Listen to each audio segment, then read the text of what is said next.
All right, what's up, everybody? Welcome to Foreign and Domestic. It is good to be here. It's good to see everyone out in the side chat so far. It's blowing up really well.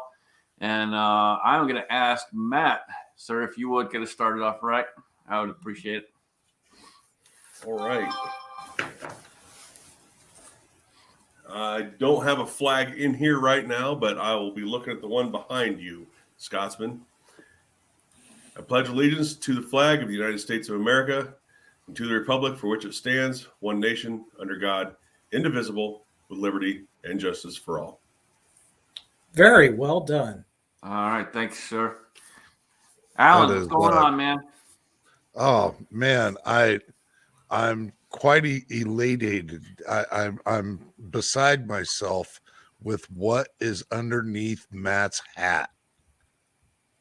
A whole lot of nothing. I am just. You got to take that hat off one more time, there, Matt. That I'm just. Wow. We've never seen this man like this. Nobody has. 88 other guys, 88 people in my entire life, other than when I was born, has seen me like this. And that was day one of boot camp. Yeah, nobody's ever seen me without hair. Hey, Matt, listen. Smart head doesn't hold a hair. The Lord put hair on to cover up his mistakes. Wow. Sorry, a little sidetrack there. The current participants list is Alaska one. Andy, good to see you. Alaskan Ballistics. We got Curious Yellow Cuda out there. G23, Garage Guy 879. Hoser Ranch, Scott 79, Tim S, Uncle John. Yeah, it's just jumping all over the place. Thank you everybody for jumping in on us. It's been one hell of a week.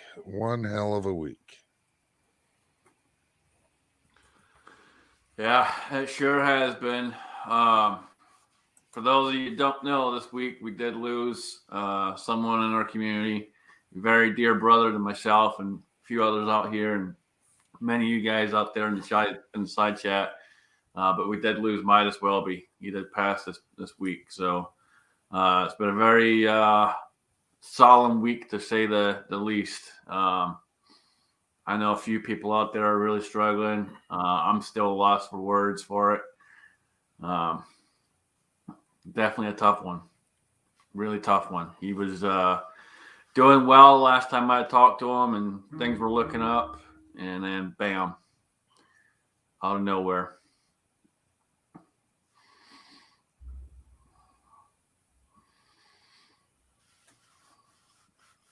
Yeah, that was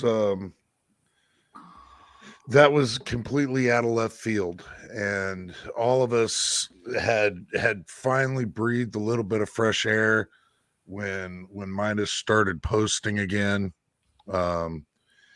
and was just out of nowhere. Yeah, that was pretty hard. That hit us pretty hard. Midas. If I could be wrong here, Scotsman, but I believe Midas was the first one to cause a strike on Foreign and Domestic. I believe he was. We've had quite a few though, so I'm. It's hard to remember. But I think you're probably right. I was in the old department at that point when we got our first one. Yeah, pretty sure it was Midas. So, what did he say or do? You remember, Alan? Well, it was a music. It wasn't technically a strike. It was it was a music copyright for playing some of his music in the background. As yeah,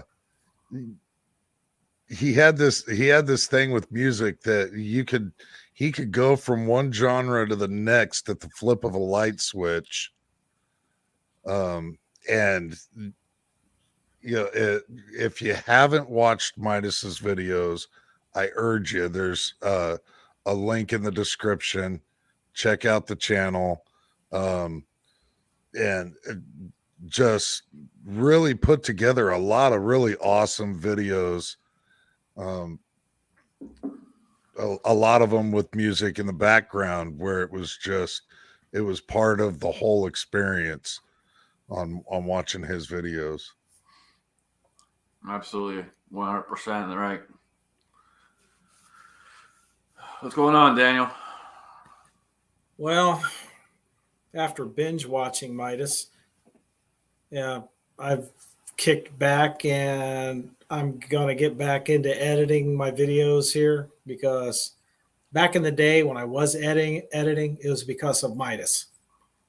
And he really floored me with a lot of the stuff that he did. If I could just get close to where he is, even half to where he was on editing and stuff, just to have more fun. But things are getting better around here. So everybody's getting well. Mother-in-law's back from the hospital. So, yeah. That's good. That's good. What's happening, Val? Not much. Same old, enjoying champagne of beers. That was Midas's favorite adult beverage. And yeah, I mean, like I said, I look down at my feet and I can see him at Farmageddon wrapped around my foot trying to take me down. That was one of the bad. Is it just me or Scotsman? Did we lose Scotsman? Yeah, he went all crazy. Yeah, other than that, I got my goddaughter with us. She's back from a hospital. She had a little procedure done, so she's recovering. And she's going to stay with us for the next at least 6 months. I'm going to kind of concentrate on getting her back on her feet. Yeah, poor girl. If she didn't have a bad luck, she would have no luck at all.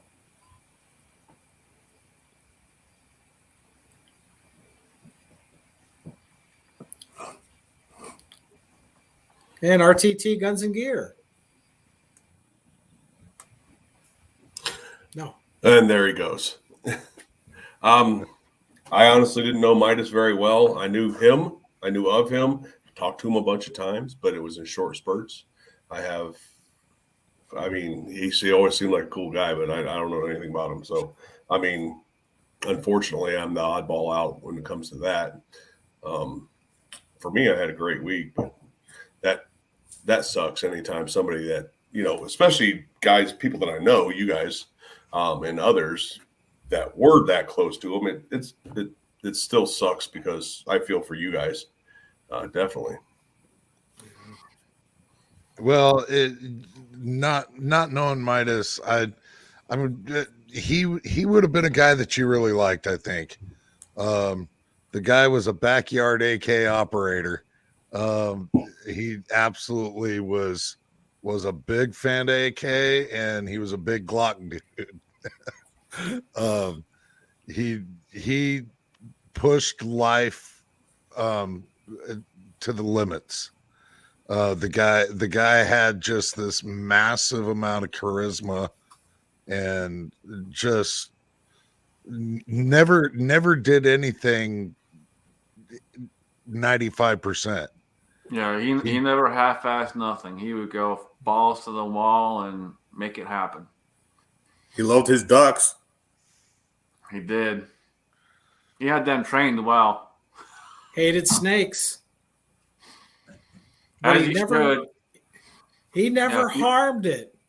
If you guys have put him in never a seen bucket. his one video with that big-ass freaking snake in that damn loft that he had before he was getting ready to move, yeah, go watch that thing. He walks in and looks up, and I swear the whole thing just took the entire roof from one end to the other.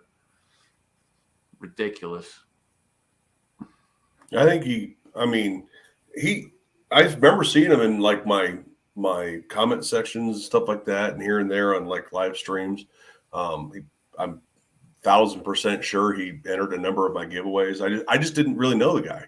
You know, he was one of those people that I saw the name all the time, but I didn't know him. Yeah.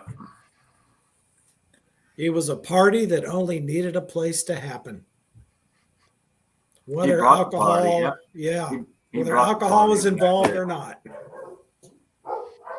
As long as you had a whole bunch of pallets, he brought the party.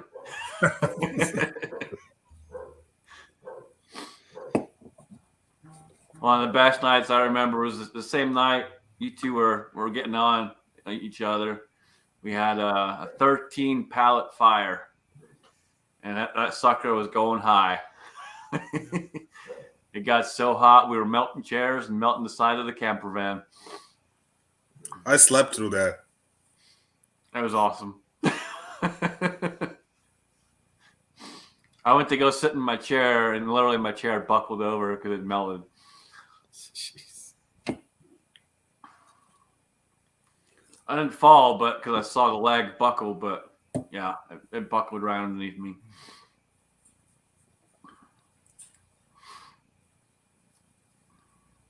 Yeah, I went down there the year after and stuff. I was so wanting to meet him there, but he couldn't make it for that one. Yeah, he was packing up. He was getting rid of his house. He was basically moving to Montana. No, we had the whole group text going on. We've been with him during the whole trip, texting back and forward. He was a good guy, definitely a good guy. You know, there's probably 100 other people I can think of that deserve what he got. So, but life goes on. Oh, there we go. Yes, man, do it. Post it. That was an awesome time. Post that. I thought I had a copy of it, but apparently not. I was looking through my videos and trying to find it. I thought I had it somewhere, but it might be my old phone.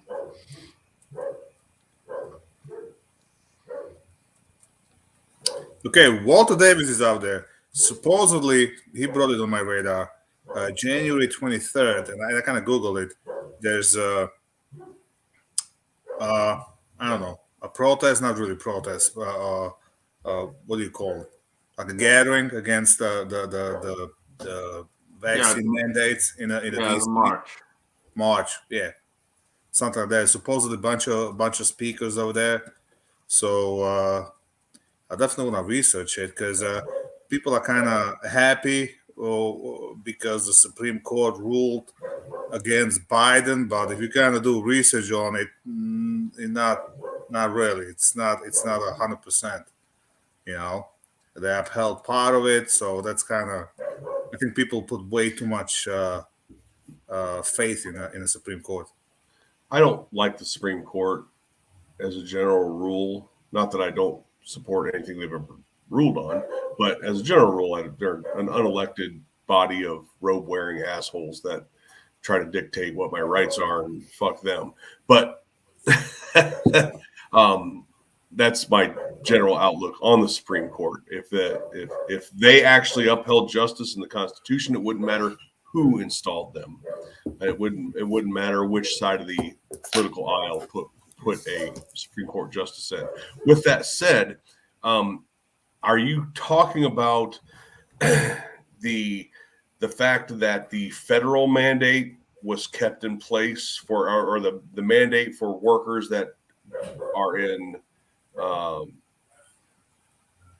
any healthcare facility that receives federal money? The federal worker, federal money one versus private. That's what you're talking about, the part that was kept in? Yep. Well, and to my answer to that is, if you don't want the federal government to dictate what the fuck you do, stop taking their money. Well, you kind of have to take some federal money because if you're a company, you're paying taxes, you're paying federal taxes as well. So they're funding certain things. I'm just saying it should be simple. Okay, hold on. Let me It's either- clarify something. They ain't funding shit. We fund everything. It's our money. Okay, well, they distribute the funds.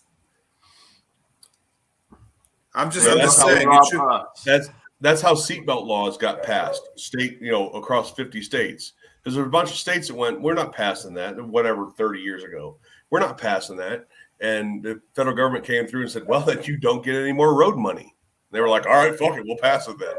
If you don't want the federal government to dictate what you do, stop relying on them for income or favors and things like that. I'm not saying you, Bald, I'm not saying that you're in that boat. I'm just, for anybody, if you work for the federal government, you're going to be, get out of it. The White House doesn't need janitors that fucking bad. If you work for the federal government, get out of it. If you're in a situation where it's a almost totally or partially federally funded business, get out of it.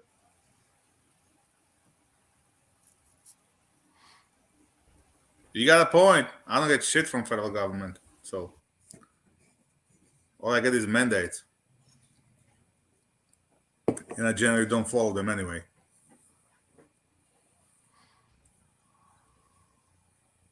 My problem with the whole vaccine is I don't really care. Just don't mandate it.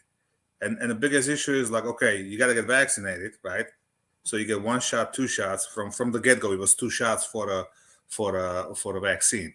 Now they're talking 3rd shot. My son's got to get the 3rd shot for the next semester. Fortunately, he's not due till March, so we'll see what's going to happen. And what's going to happen then? 4th shot, 5th shot, 6th shot. I mean, you're talking to people. I'm talking to one of the customer, and for him, it's he's 75 years old, and he goes, yeah, this is going to be our new normal. We're going to get shot every 6 months. I'm like, for what? For a disease that you have 98% chance to survive without any problems? A disease that you got 95% survivability when you're over 70? You're going to get shot every 6 months, the shot that you don't know nothing about, that's not tested and whatnot. It's just, we don't know the we don't know a long-term results, what can happen. It's the fucker here to stay. The COVID's not going away. I don't care how many masks you're going to wear. I don't care how many shots you're going to take, and more people are tired of it. More and more people are less scared, Now, we have Omicron. They freaking, we got to get another booster shot because of the Omicron. Yet there's not a single person that died of that variant. Now they got a new one. French guys came up with a new variant. Yeah, there's gonna be new fucking variant, just like flu has a new variants all the goddamn time. You know what? You wanna get shot? Get a shot. Let's get on with our lives. Yeah, and I agree with you, and I think most people. I don't know anybody that's anti-vaccine. Everybody I've ever talked to, and even online and in the news and on talk shows and things like that, it's always just anti-mandate.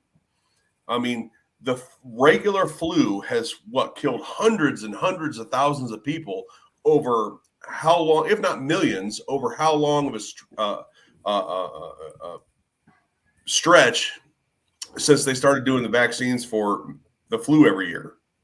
I mean, how many millions have died? It was up until about 5 minutes ago, the flu killed more people than COVID. We never had a mandated vaccine for the flu. And we still don't, for that matter. I'm not anti-vax. I'm anti-shot. If they actually come out with a vaccine, something that stops the contagion, something that prevents you from getting it, something that prevents you from transmitting it to other people if you get it. If they actually come out with a vaccine, not just a preventative shot that doesn't really fucking do anything at all, sure, I'll go get that. I won't. I'm not anti-vax. I got I a know people. polio I know people shot. that are anti-vax completely. They won't get their kids vaccinated, and kids are getting homeschooled because they can't go to public school and blah blah blah and so on and so on. I mean, I understand that there's certain risk with any vaccines, but at least most of the stuff my kids got in order to go to school has been around for 10 years plus. So you kind of go pros and cons, and percentage wise, but if something's wrong just for a year and a half, we don't know a whole lot. And it turns out it doesn't really work anyway. So what's the goddamn point? When it turns out that you're better off getting COVID, getting over it, and have antibodies, and chances are you're gonna be more immune than with the shot. I would ask people like Kingpin out there and other people who I have heard that, now that you mention it, Ball, being, people that are anti-vaccine. Are you anti-vaccine the existence of vaccines? Because that's what I mean when I say anti-vax. Like, I don't care if everybody but me gets the vaccine, as long as they're not forced to do it.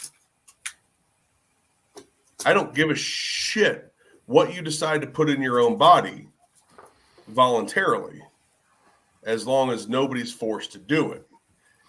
I don't call that anti-vax, and these companies have a right to fucking make a vaccine if they want. So I'm not anti-vax. And so I'd like clarification on what people mean by anti-vax, because it sounds to me that it's anti-existence of a vaccine, which I think is pretty fucking silly, because there's a lot of medications and vaccines that have helped people, millions and millions of people, over a very short period of time since they've been out. Walter Davis is spot on. It's all about the Benjamin. It's all about the money. Somebody's making a ton of money off this between vaccines, testing kits, and all the other crap. And if you do a research, Big Pharma made trillions of dollars last year, and they don't care about you.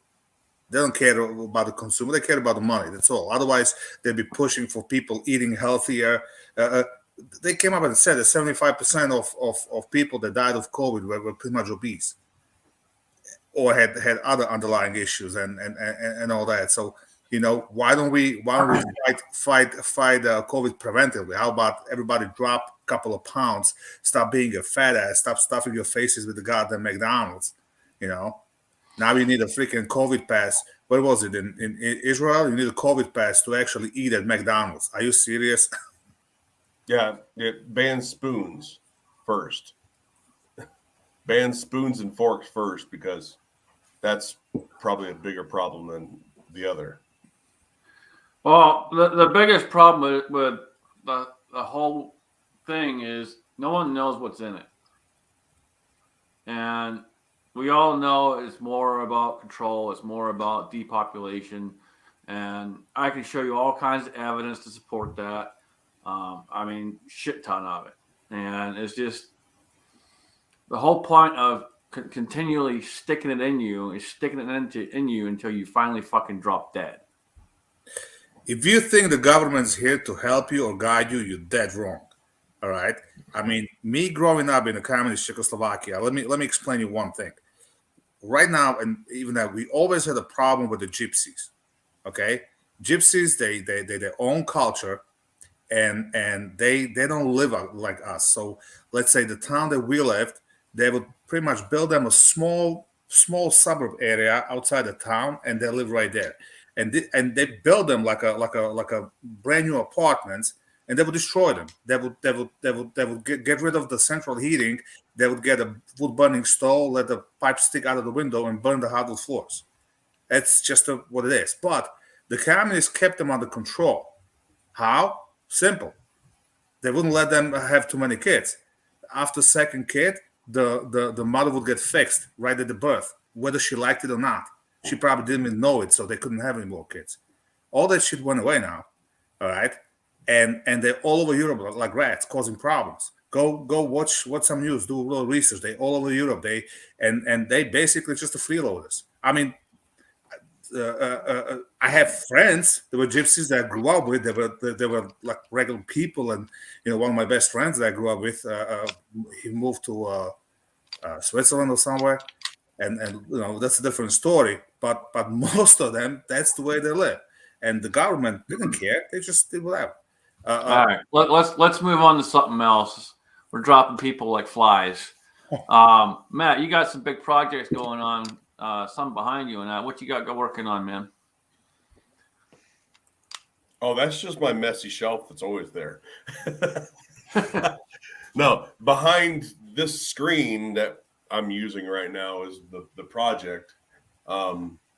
This whole wall is going to be a body armor hanging wall with a rifle rack, armor, belts, a gun wall over here.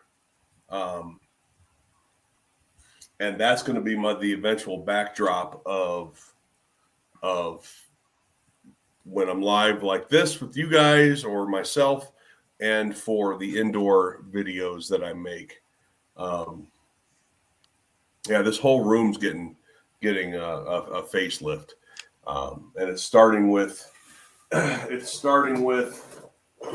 I was showing you guys earlier.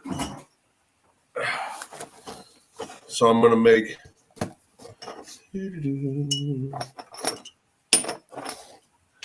something like this, and then the short pieces are out of reach right now from where I'm sitting, but body armor is going to hang. This is just a flange, a pipe flange. Body armor is going to hang from an overhanging shelf down the wall on these, and a nice piece of wood on top, and rifles on stands with a gun wall behind it and a gun wall next to it. And then this table that I'm sitting at right now will be under the whole thing. My toolbox, this will be my gun bench and things like that. So that's a project. That's a project I'm doing right now. And I got a video coming out. Yesterday, I spent most of the day at True Shot Gun Club up in Tempe, Arizona. They're an ammo facility for their retail facility, not manufacturer. And I'm going to start doing a lot more work with them. So that was really cool as well. Did a whole facility tour with them yesterday, and supposed to be doing with one with AR 500 pretty soon. Yeah, they hooked me up with a battle pack. Ugh. A battle pack of 200 rounds of SS 109 while I was there. It's always good getting hooked up with ammo. Yeah. Oh, by the way, Matt, thanks for posting about the Works holsters. You like them? Yeah, I do. I'm gonna order one. Yeah, I like it. I've been wearing it all day. Wore it a little bit yesterday after I got it, and I can see that becoming one of my favorite holsters already. Just comfort, the way it draws, the whole 9 yards. Yeah, form, fit, all that stuff. And the channel is awesome. The Works Holster channel is a great channel if you've never watched them. Yeah, the video on the flashlights was pretty awesome. The weapon light.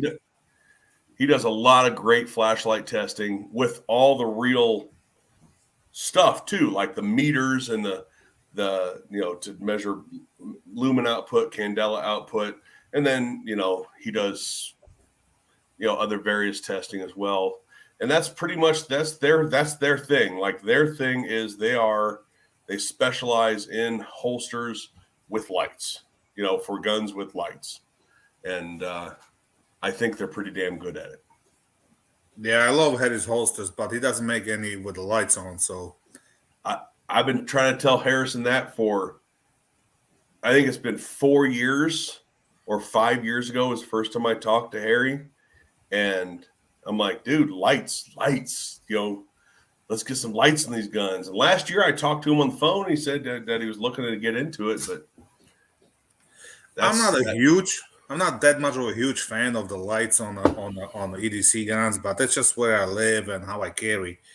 I don't go anywhere at night, so there's no need for me to have it. I have the lights on my home defense guns, but I would like to have something, something like a G45 that just got. I would like to put a light on it and have a holster for it, so have it being less of like an EDC gun and more of like a battle gun or something, but something I can still carry concealed. Here's a question, okay? So you're in a full blown like a SHTF scenario, okay? Never mind if you're bugging out, bugging in, or whatever. You're gonna walk around dressed like you are right now with a concealed gun and all that, or you're going full blown commando, putting your body armor and the full kit on and go like that.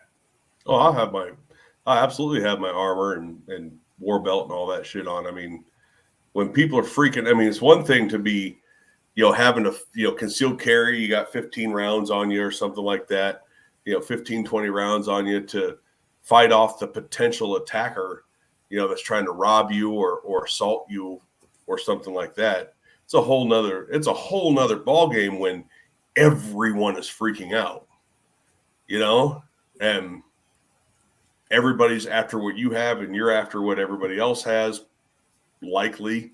Yeah, I'm going to have armor on and everything. Now, if you say you're going to have an armor on, are you going to have an armor on but still dressed like a civilian, or are you going to dress like a militia guy that you are? I will have this on. All right, so basically look more like a military guy. Except with flannel. I was gonna say, There you might gotta be a have flannel. that tactical flannel, man. If you don't have There the might be a tactical flannel under ain't it. worth it. Yeah, that all hits the fan. You're going to have your stuff over your regular clothes. Easy access. Yeah, I mean, I might not put like full camo on, but that son of a bitch is going on me because other people are active. I mean, you might as well treat it like a war zone at that point, as an active combat zone. Okay. So does that mean you're gonna stick a steel plates in the car doors as well? Or you already did that? I may have already done that. You mean you haven't? Like you haven't? Don't. I got My a $60,000 truck. I'm not sticking the freaking steel plates in it. That thing has got a crappy gas mileage as it is. Hey, don't laugh. My nephew, who's actually a doctor, has a bulletproof truck. He got it from one of these companies that work out those sandy countries. And he bought it off a guy that brought it back. That thing is crazy. Why? He lives in Chicago? No, he lives down in Florida. You probably need a car like that in Chicago. He's a pharmacist. Street pharmacist? Would you? So I to continue that original question though, would you grab a rifle? It depends. Let's put it this way. If I'm just trying to bug it in, I'm not going anywhere. I'll probably have it in the truck, but I wouldn't be walking around with the rifle. I would try to be incognito as much as possible, do whatever I gotta do, and get the fuck back home. But you said it didn't matter if bugging in or bugging out. That was the premise of what you were saying. So assuming you're on, assume you're on foot. I mean, if I'm in my house, of course I'm going to do things a little bit differently than if I'm out in the middle of the desert. Than if I'm, let's say my house caught fire and now I'm on foot walking down the street. All three of those can garner different answers. I'd never be on the foot unless this is a full blown walking dead scenario. I'll be always in the car. I mean, first of all, where I am, I'm not in the town, I'm in the country. So walking, It's a lot of goddamn walking. Yeah. So I'll definitely be in some kind of vehicle no matter what. Most likely in my truck, because for one, it's a shitty gas mileage, but you got a a, lot of weight behind it, a lot of power, and I can put a lot of shit in that bag. Yeah, I mean, it's fine. Like this Hobbies Hobo said, sub 2K fits in a small backpack. Just saying, I don't know what Hobbies Hobo experience is, but shit can pop off in a second. Like, be, if I don't anything that's going to save my life outside of maybe some medical gear isn't going to have a zipper between me and it. Much less having to take it off my body, turn it around, open the backpack up, unfold it. You know, that's YouTube bullshit. That's not real life.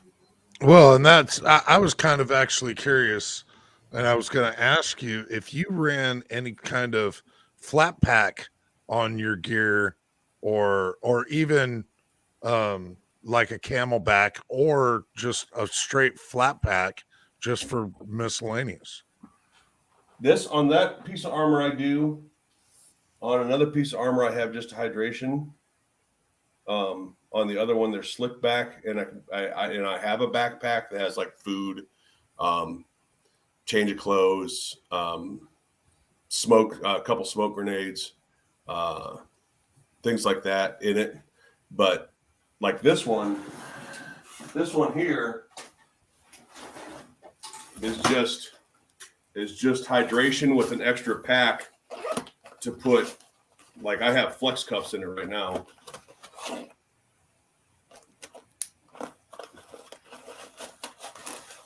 Because it's set up right now to be out on the border and out in the desert. You know, I got my comms, tourniquet, mags, some stuff in here, medical, and then of course IFAC on the back here somewhere, right there. IR strobes so Border Patrol can see me.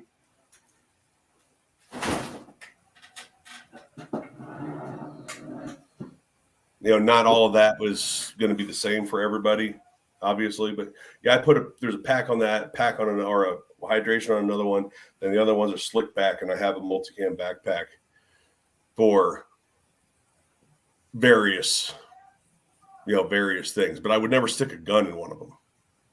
If I'm going to have a gun on me, it's going to be in my hand, or at least on my belt.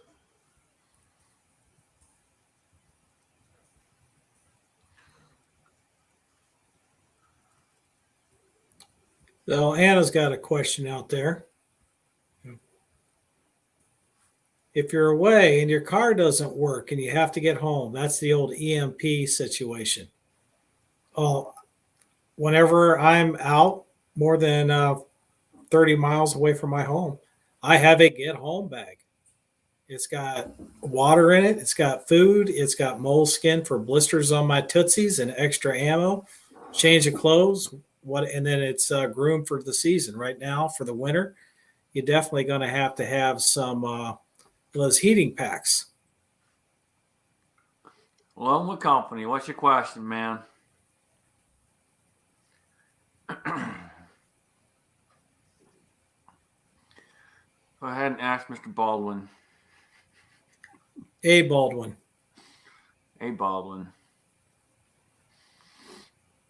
Yeah, it's important to have stuff with you when you're out, just in case shit does hit and you can't get home. You know, immediately the easiest way. So always have something with you.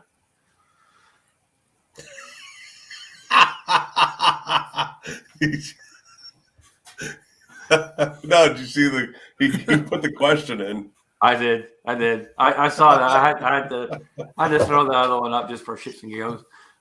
So A Baldwin, why are you such a douche nozzle? Douche nozzle.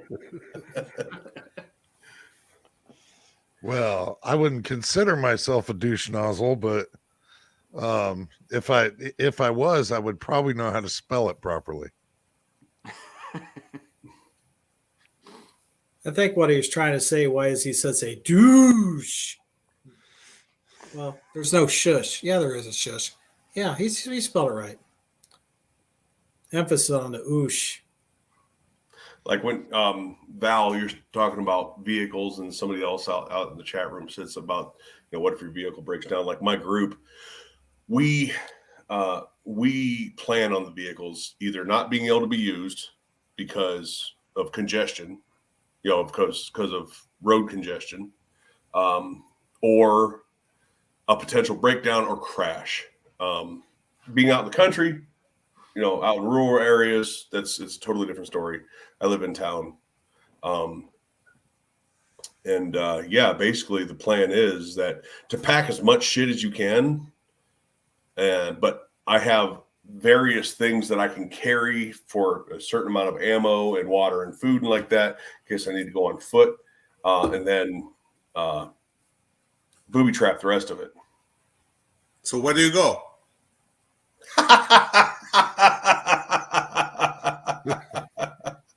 What kind of question's that?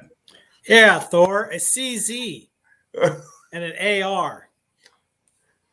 Buy once, cry once. Buy the best you can get. The simple answer to that is the one that you will actually shoot and learn how to shoot and shoot it best. I was gonna say the Glock as well, because you can find the parts and everything and everywhere. But you know what? That freaking SIG 320, between Army adopting it and everything, it's getting out there. So I wouldn't have a problem taking my SIG. Yeah, anything that's going to be a common battlefield pickup that you can find parts or magazines for, and in a common caliber. Glock 19 or 17, the 320, like you said, the 320 is starting to get to be significantly more popular. 1911, there's going to be a lot of guys that have those on them.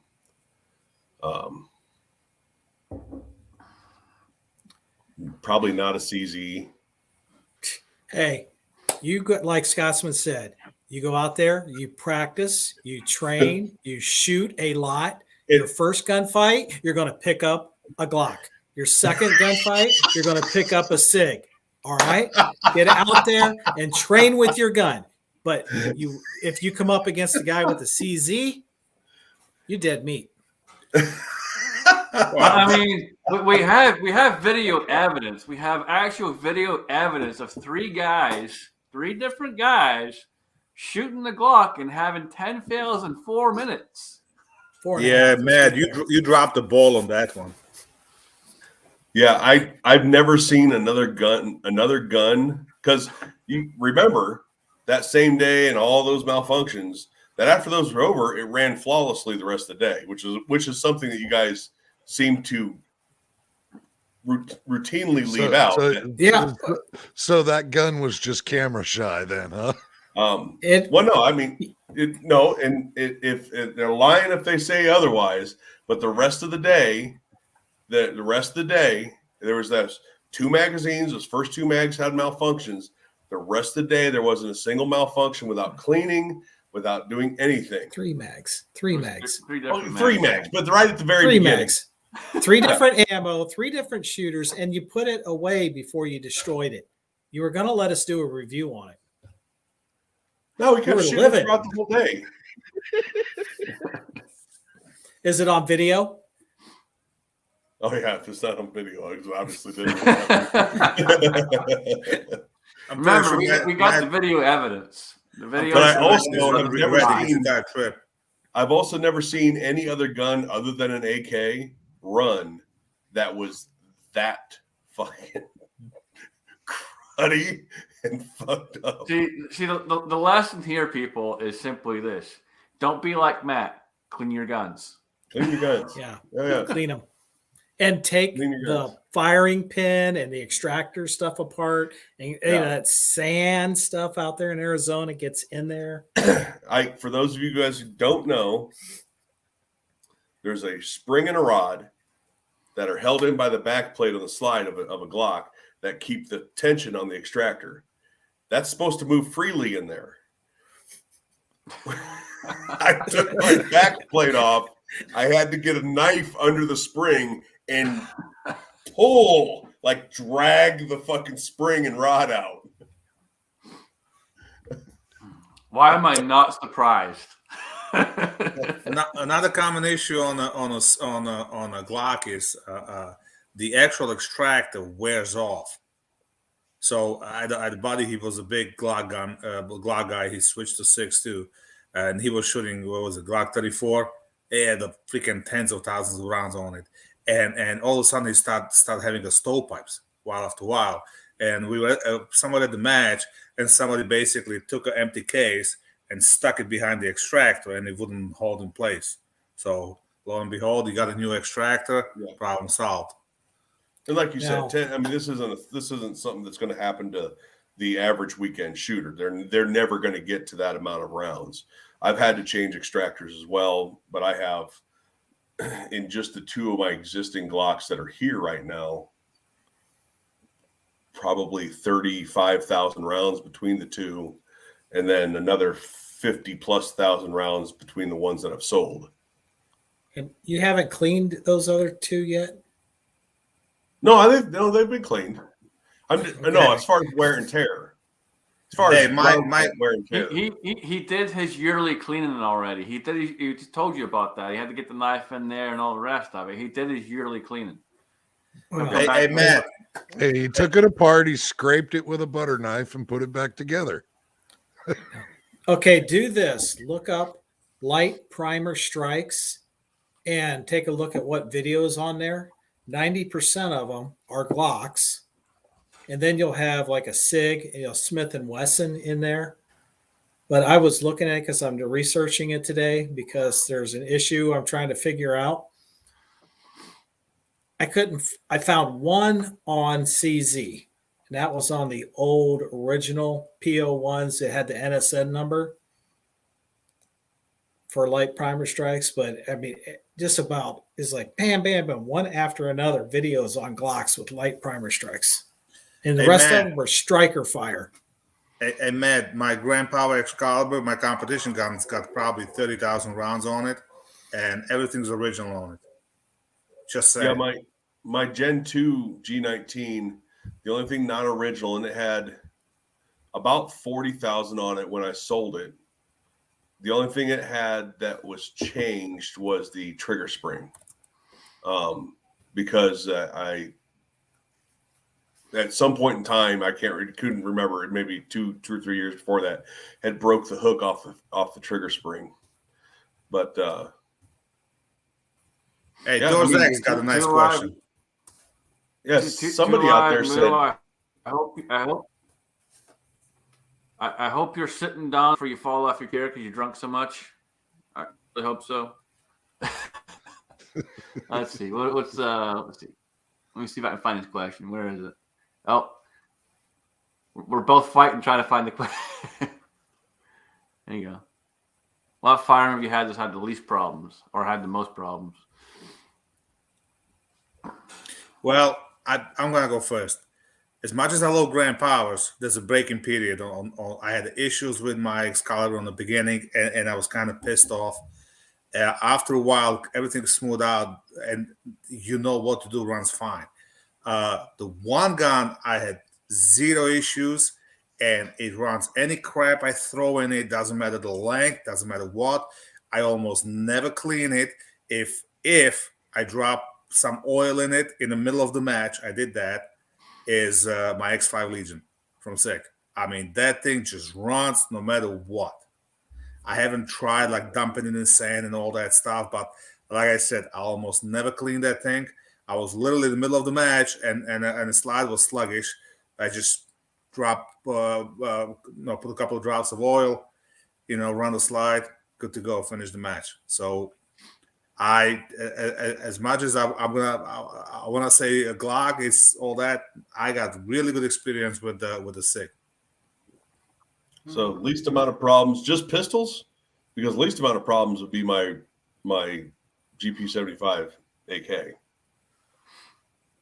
That thing's got like 40 or 50,000 rounds on it, and I don't know that I've ever had a problem with it, outside of an occasional ammo issue, ammo or magazine related. But pistols, the ones I have right now, the one I've probably had the least amount of problems with, if any, is the 19X. Yeah, probably the 19X. The one that had all the malfunctions these guys are talking about. I was gonna say, isn't that the one we had all the malfunctions No. with?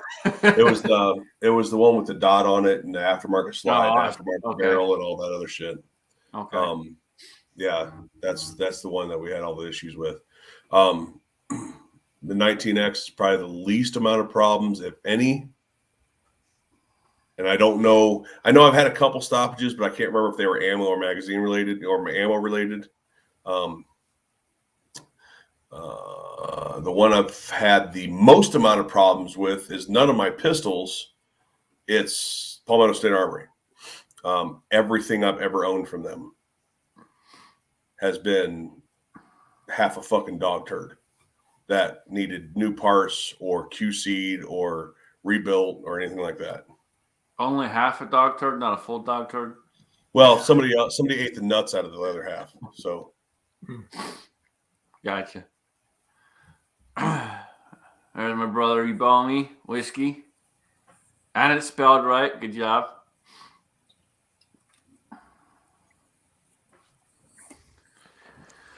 Wow, I didn't realize that we had royalty out in the side chat.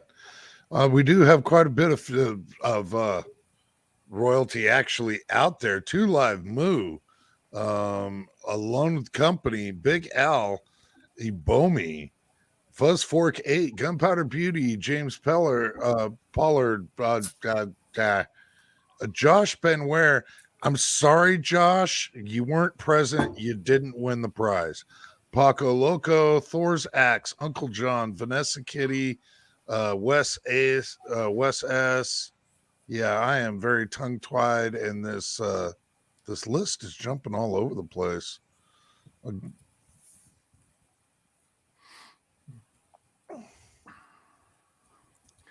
All right, And Daniel, we what also about had you? As far as Father that question Time goes? join us. Welcome, JH586. He's got to finish it. Say hi, Jamie. Hey y'all. Hey Alex. Okay, What's up, brother? Hope y'all are having a good weekend so far. All right, my go-to guns that I've never had issues whatsoever with. Winchester Model 94 lever action. Since I've had that thing since I was 14, and that thing's still running strong. Yes, it's a 22 Magnum, but hey, you asked what gun. The one gun that I had the biggest problems with is my favorite gun, my PO1 Omega. I sent it in to get some custom work done, and I've had light primer strikes with it since.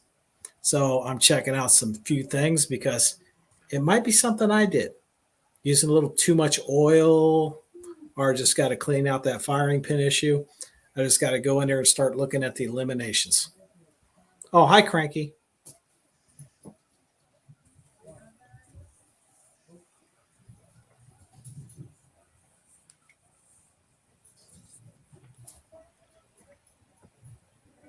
I'm done now.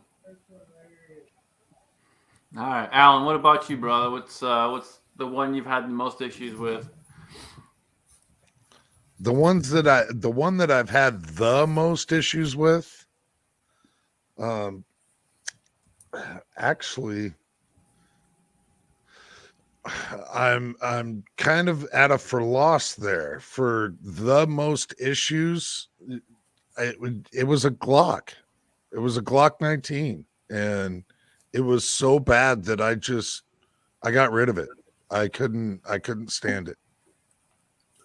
I don't even think it was past its break-in period or whatever, but I had so many problems with that. I had plenty of other people try and shoot it. It would not run. It just wouldn't run.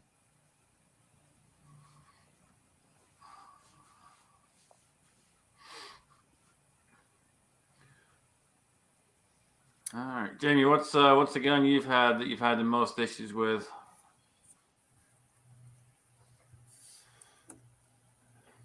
I heard y'all talking. I wasn't here when y'all posed the question, but man, I The only problem only gun I've ever had any problem with is the Springfield and the XD 4-inch service model, and I sent it in, and they fixed it and sent it back to me, and did it in about 3 weeks. So I don't know if I don't shoot hard or don't shoot. I don't know. I just haven't had many problems with any of my firearms. I'm pretty much the same way. I really haven't had too many issues. The most issues I had was ammo related, as we have talked about in the past. Winchester white box bullshit ammo. I really haven't had too many issues, honestly. I had one issue with the C-Max rifle a couple of years ago. And the only reason I had an issue with it was because KB hadn't cleaned it. I hadn't cleaned it yet. And I don't know how many rounds were down range. And me and Daniel walked inside and cleaned it. So after that, we didn't have a problem. Speaking as a Baldwin, I did have a problem with a single action Army revolver clone. I thought we weren't going to bring that up, Mr. A. Baldwin. Oh, yeah. Okay, so Josh Benware, and we did have another question up there. I'll get to that question in just a second, Robert. Josh Benware said, when? So, you know what? We're going to do a little quick giveaway, surprise giveaway. And you're going to have to do some homework. So, get on your computers, get ready. But on Midas Welby's channel, what is the video after lead farming with an AK-47? First one to let me know what that is up in the side chat. I'll let you know what you win once you've got it in there.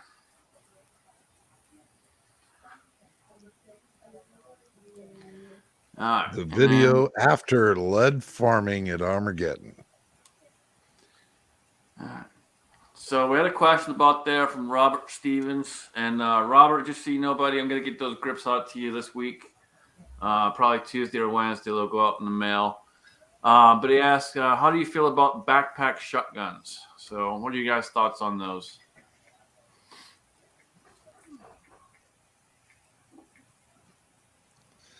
Well, if I could carry two of them like samurai swords on my back, I think I would look cool. And that's half the battle. There's Kyle. What's up, bud? There was this shotgun at Walmart one time that would fold all the way down. It looked like it right there where where you naturally have the brake action. It looked like more of a hinge than a brake action, and it would fold all the way down in half. Is that what we're talking about? Backpack shotguns? Yep.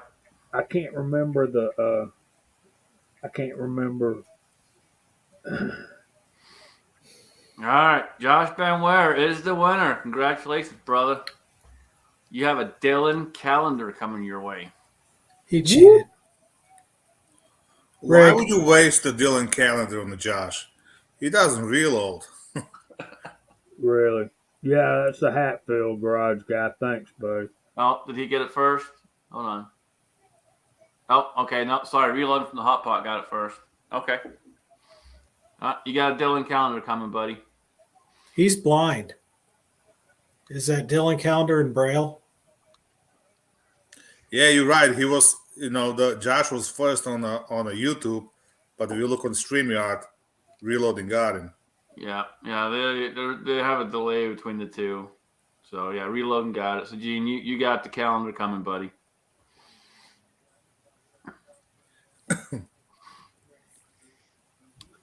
Yeah, that's what we were discussing, Annalie Brown. Those Hatfield kind of things that fold all the way down and you can put them in a backpack.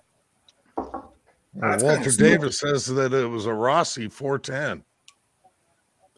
Well, a lot of different companies make those now. I don't know if they're buying them from Hatfield, but the Hatfield at Walmart was the first time I saw one.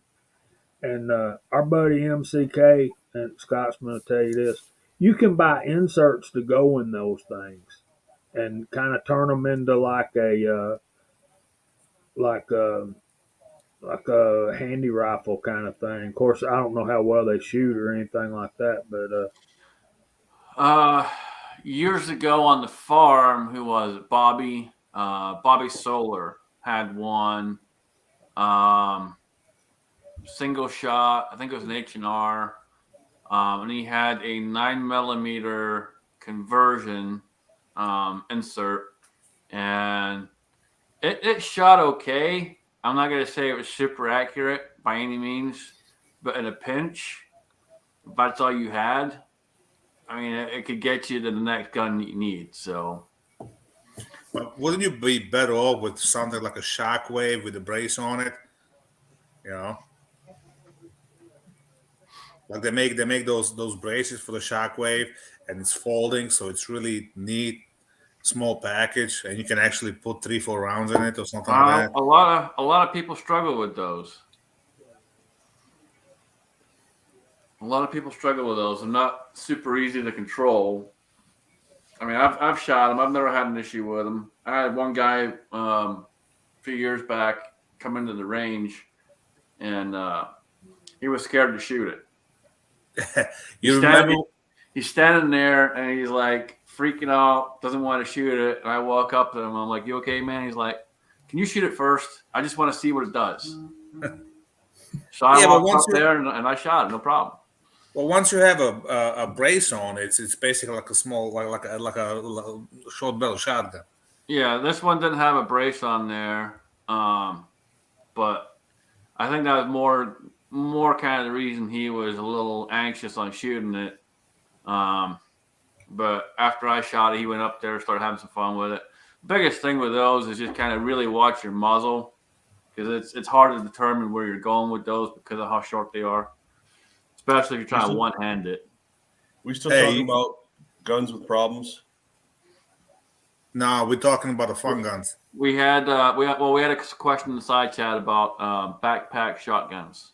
Okay, well, real quick, I want to amend my answer. You're not allowed to.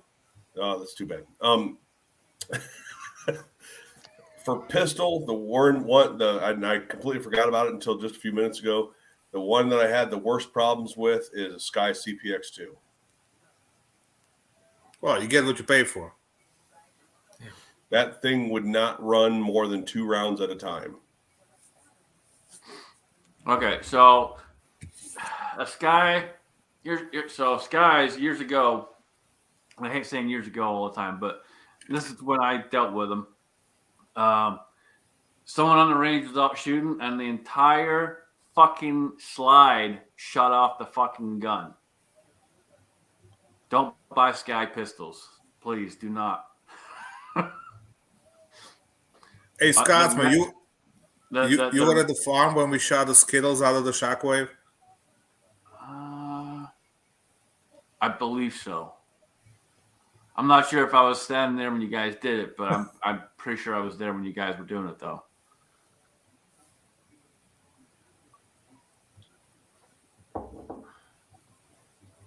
Yeah, just so you know, you can shoot Skittles out of the shotgun. Hey, when you did that, did you get Rick to go down range to see how many Skittles he could catch? No, we shot it up in the air, and everybody stood with their mouth open.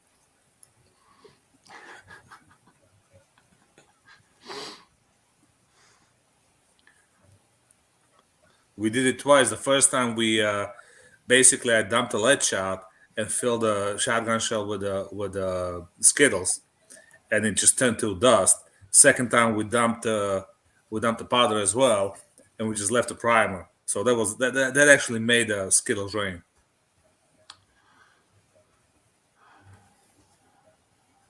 I mean, all things considered, we did some stupid shit down in farm. We did a lot of crazy things on the farm, but you know what? Here's the thing with that. You know, we had a lot of people out there all the time, but everyone was always safe. We always looked out for each other, and so everyone was always safe. Did we have things happen here and there? Of course, it's going to happen, but everyone was safe. We always looked out for each other, so everyone always walked home or drove home safely and laughed at the farm, no problem. So.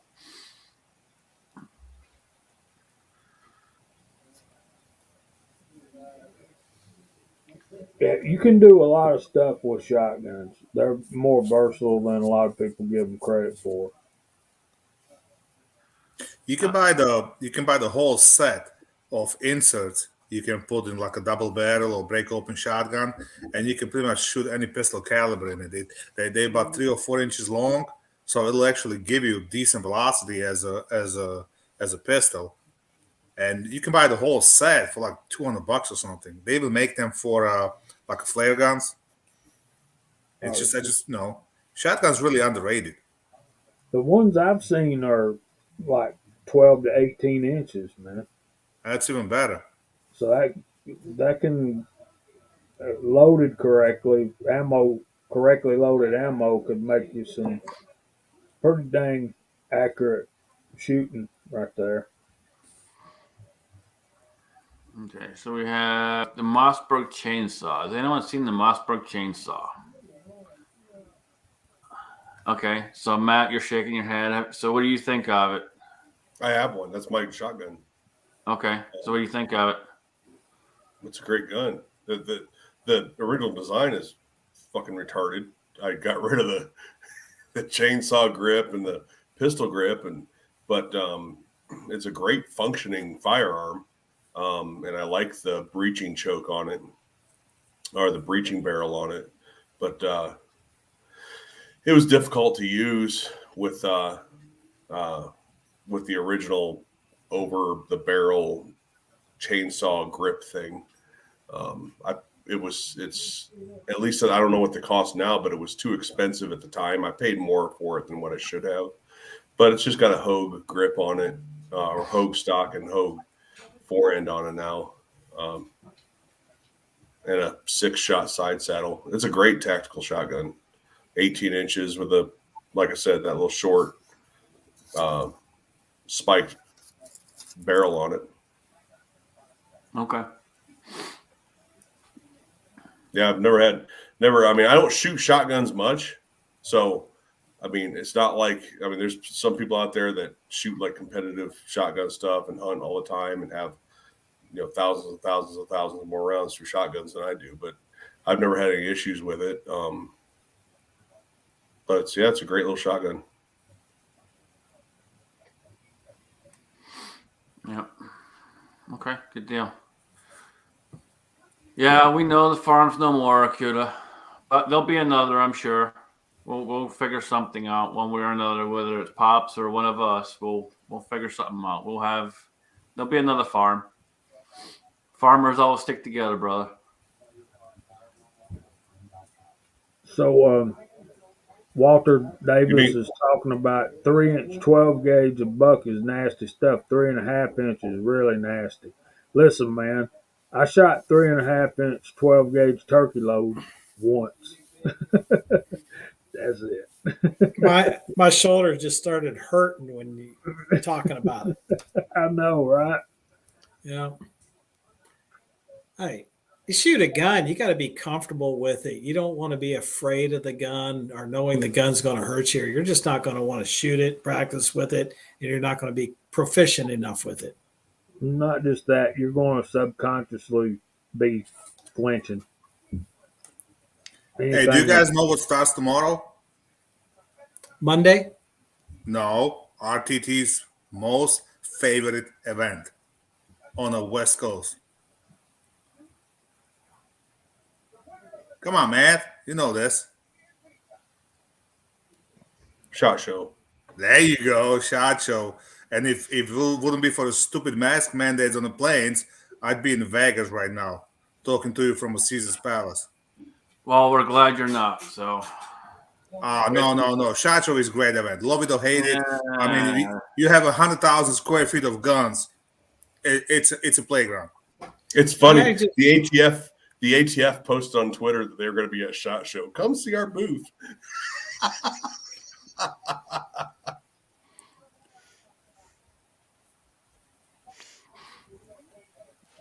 Shot show fun. I really wanted to go until I saw the freaking email from NSSF about the mask requirements. I'm like, I was like, I can put up with the mask on the airplane because as soon as we take off, I'll order a drink and tell her keep them coming. Then I can deal with that. But if I gotta wear it in a shot show and casinos and all that, like fuck that. Oh, SHOT. There's a mask mandate at SHOT too. That's what the email said, and I was watching videos of couple of like a poker players in the Vegas, and yeah, everybody's wearing masks like inside. So I'm not dealing with that shit. Well, that's where you get the Cheetos and or a piece of cheese like John Lovell does, and sit there in the terminal with a piece of cheese right here. When everybody starts to say something, you take a little nibble of it and say, "What?"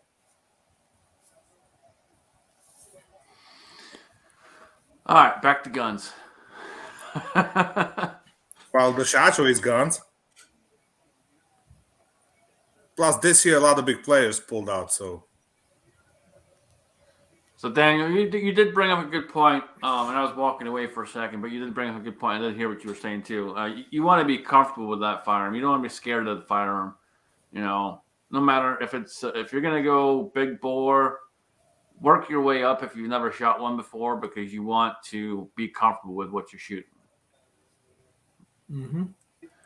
Don't do what I did and start off with a really big bore and work your way down or work your way even up further, but start small and work your way up. It's easier that way because you don't want to be scared of anything that you're shooting. And don't buy your wife or husband a gun in the caliber you know they want. Bad. Scotsman knows that story. Oh yeah. Don't pull a Daniel. In other words, don't open your fucking mouth in the store when your wife's standing right there.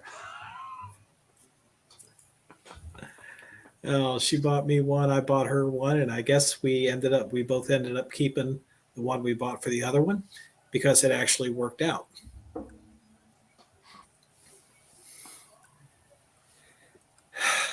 Dang, junkie. 21 ounces. Woo.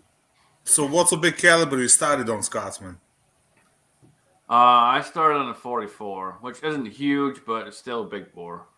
But for some people, that's enough, And honestly, when I shot that, I had about a 4-foot flame come out the barrel. I was shooting the gun, so I never shot the gun. I bought it off of someone that I worked with at the time, and they gave me a whole bunch of ammo with it. Didn't tell me they were reloads, and yeah, they were hot, real hot. I'm at the range with a buddy of mine, and he's standing off to the side, and I shoot, and he's like, "Hey, you need to step back here for a second." What? He's like, "You got to see this." And he pulls the trigger, and I shit you not, 3.5, 4-foot flame easy out of that barrel. Those suckers were hot.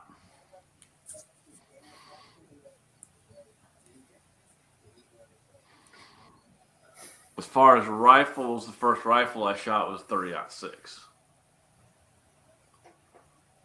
Gotta love that. That's the first round I reloaded. A little stupid, huh? No, I love 30-06. It's a great caliber. I don't have one yet, but it is a great caliber. I love shooting that gun. That's back when I was, oh God, what was that 12 years ago? Something like that.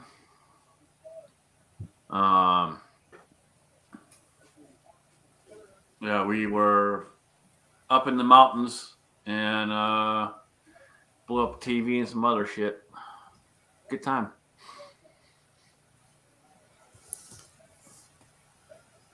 So, what gun was it? Was it a bolt gun? Yeah, it was a bolt gun. I forget exactly if it was a Remington or a Savage. It was one of the two. I don't remember which.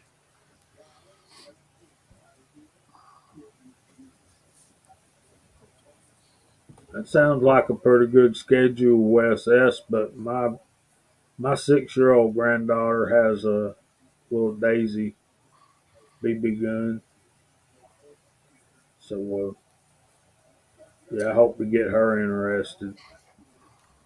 I'm glad you could jump out there, Robert. Good to have you out there, buddy. You're more than welcome anytime. Like I said, I'll get those grips out this week, man. I'll let you know when they're on the way.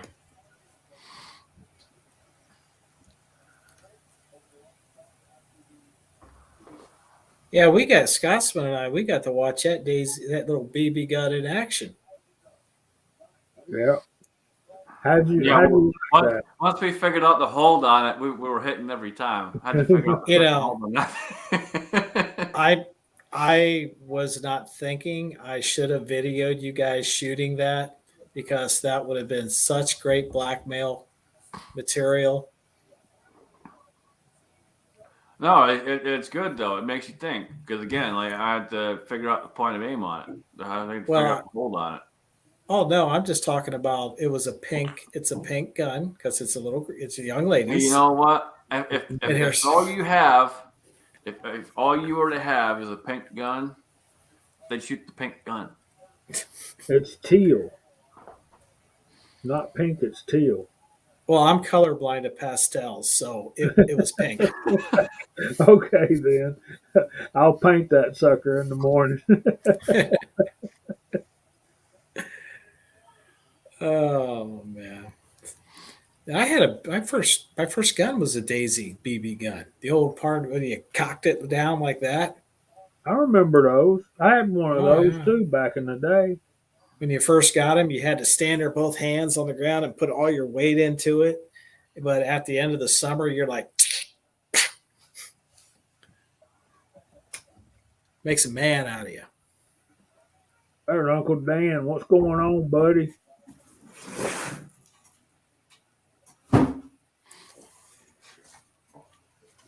That's right, Wes.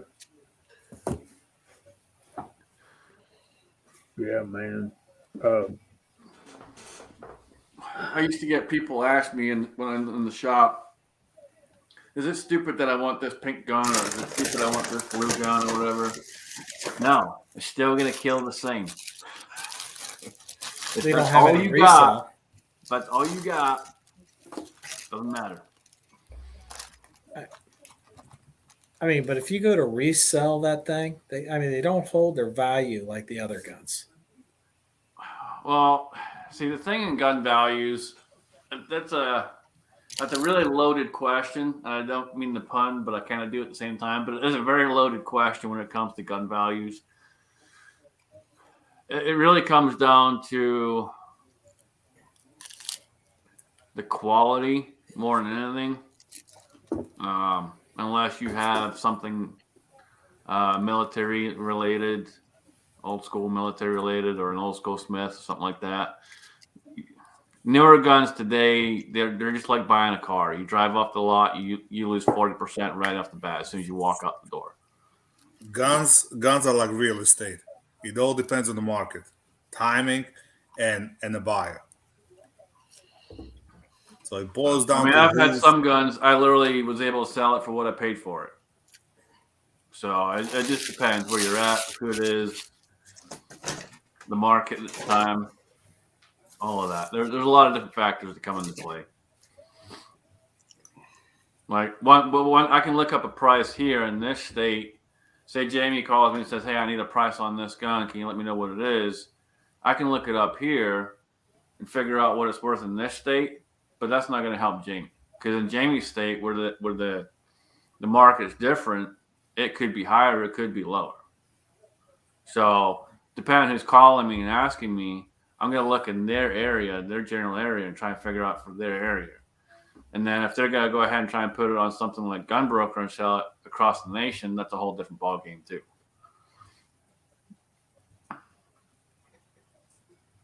Mark snuck off work again. What's up, MCK?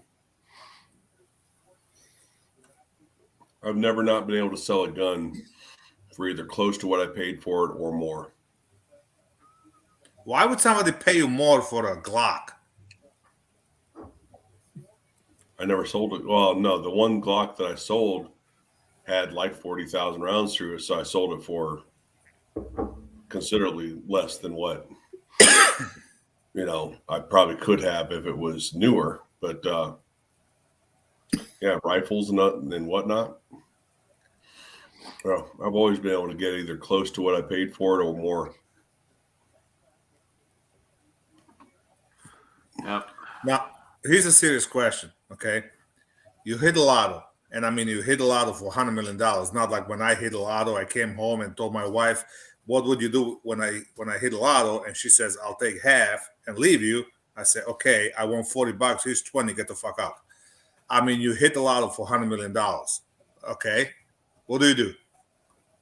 Matt? What do I do? Yeah, what do? You got $100 million overnight. I used to have an answer to this question, but now my folks live in an old folks home. But I'd probably see if I could get them out of there and get full-time in-home care so they could not live in a facility like that. Would probably be my first and foremost thing. Make sure both my kids are set up, be the second, and then buy a tank. Good answer. Good answer. Daniel, What, 100 mil? your 100 mil. Let's see. I would suddenly disappear, and you guys would never hear or see me again. Selfish bastard. I mean, it would be like, boom. There would be something out in the mountains and beautiful country, and my entire home would be underground, running geothermal, and oh yeah. And if you was going to hear from me again, there would be a black bag put over your head, and that's how you get there. Wait a minute. That's pretty much how I got to your place anyway. Well, but my house is above ground right now. Scotsman, your turn. All right. Number one, I'd pay off any debts I have. Number two, I would get me somewhere in the middle of absolutely freaking nowhere. And yes, it'd probably be underground. And then the rest of it, I'd send home to my nephews and take care of my nephews. That's cool. Mr. Baldwin, you don't have that problem. You already have $100 million. Well, yeah, $100 million doesn't go that far these days. I mean, it'll keep you out of jail for accidentally shooting somebody, but Maybe. it really doesn't go that far. Maybe. What's this accidentally part? Oh, yeah. They told me to say that. But I won't tell you who, and I'm not going to give you my phone so you can find out either. Anyway, if I had that kind of money, the first thing I would do is go to the doctor because now I can afford it.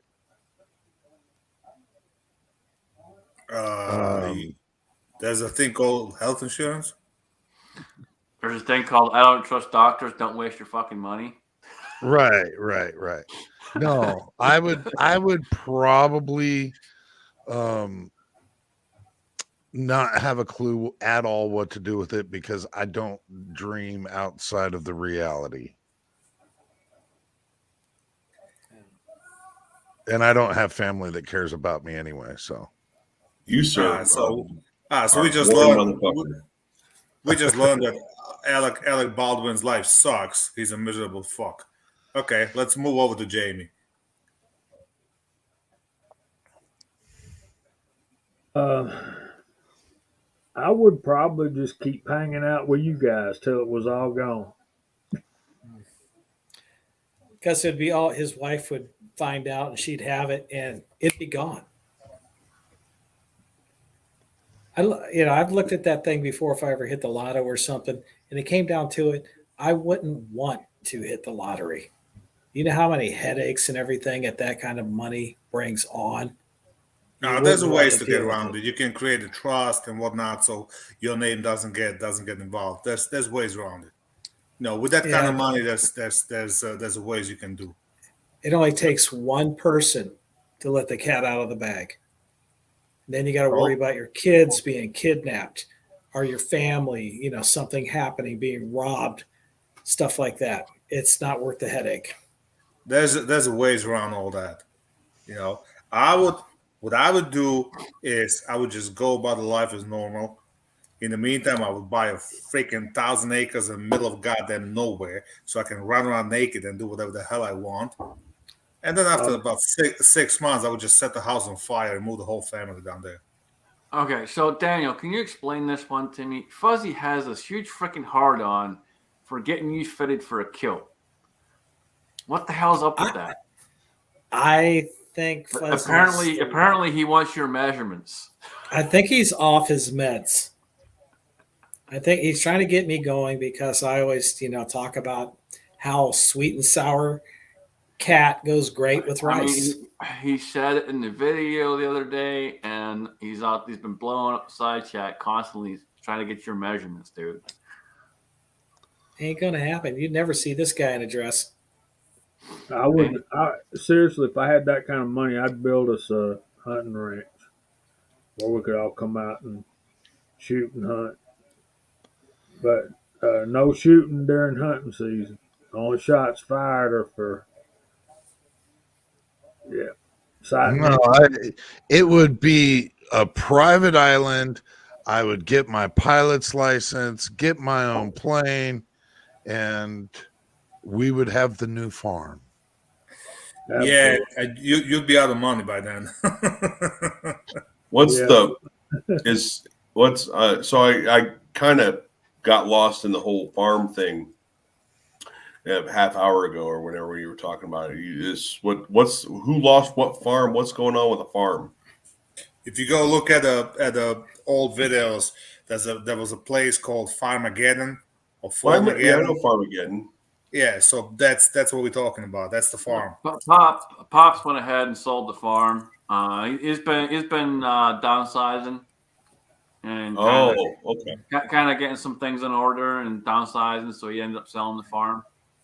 Yeah. Well, I put up a poll a month and a half ago, asking, maybe 2 months ago, asking if I did a big I think it was about a month or so ago. So yeah, but the problem, Matt, problem with you is you weigh the fucking Arizona, so you can only attract X amount of people.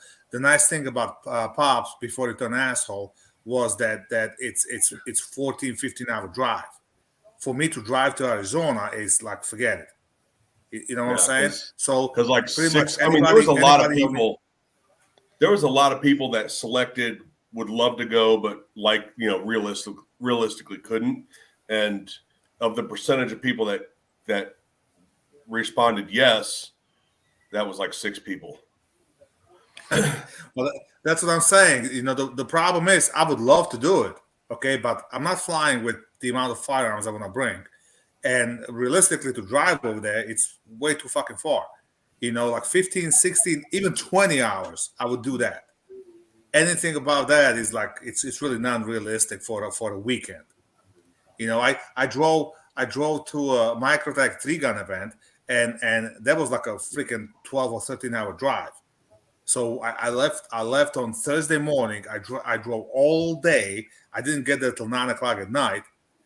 Slept. Thankfully, we didn't shoot till 12 o'clock next day. We shot Friday, Saturday, Sunday. We finished shooting at 1 o'clock on Sunday, and I literally shook everybody's hands, threw the crap in a car, and drove back to New York. Yeah.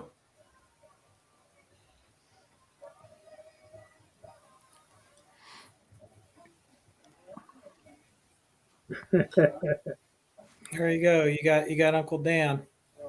Look, if I'd be living in Tennessee, that would be a different story, because Tennessee is kind of middle of the freaking country, and Austin, Texas from Nashville is only like 12, 14 hours.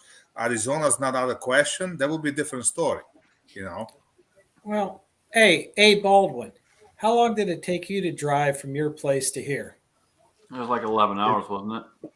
It was actually longer than that. It started off as like an 11-hour trip, but altogether it ended up being like a 14-hour trip.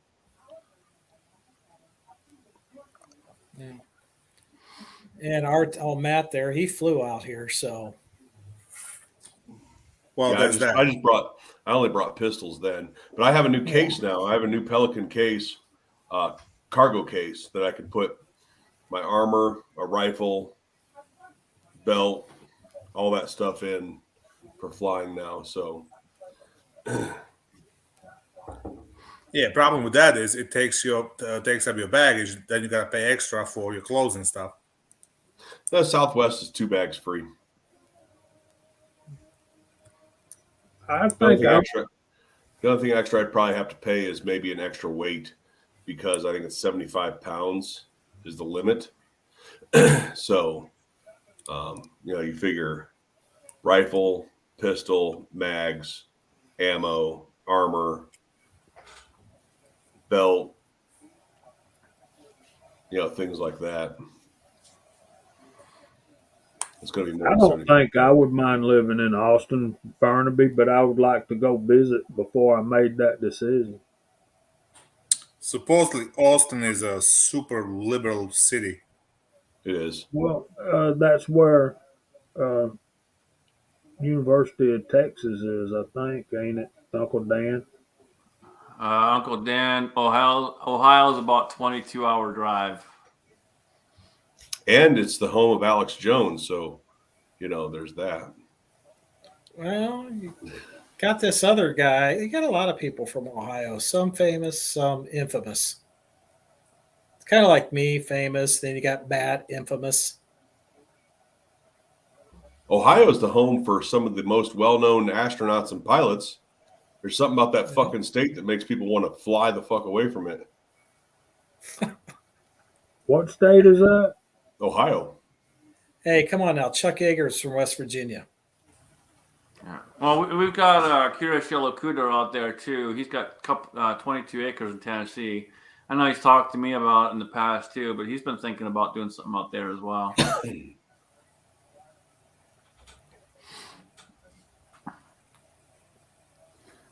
Most See, what I liberal. would Yeah, do 22 acres if I is had not to the- go, if I had to go to something like Tennessee or whatever, to the East Coast or somewhere over there for a shoot, I would likely somebody who was already there or in the area. Like, let's say it was in Ohio, right?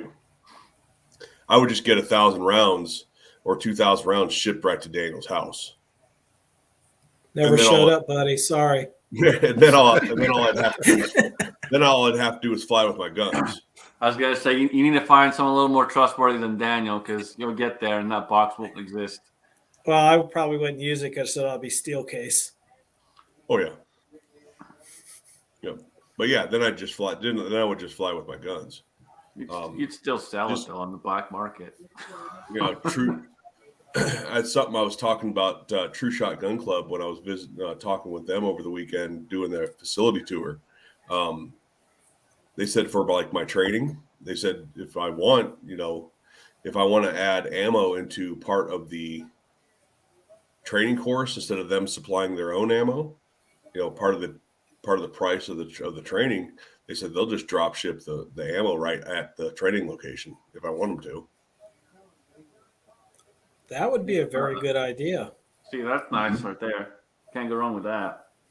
It's good when companies will work with you and help you out. Yeah.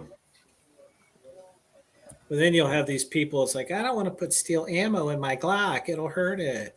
No, it'd be all brass. It'd be, just something like Blazer or whatever. Oh, really? We'll talk.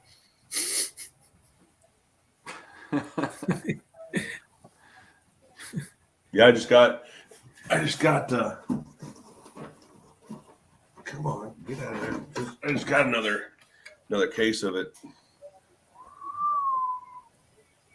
I mean, heck, how many sports shops they're limiting on you on how many boxes of ammo you can purchase in a day? In Tucson, One or all two of them. boxes.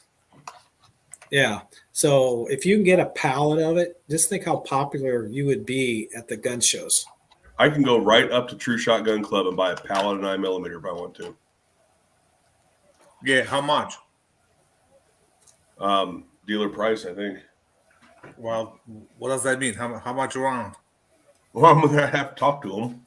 But Every I mean, I can buy a pallet right now, but it's gonna be 50 cents a round. this was 33 cents.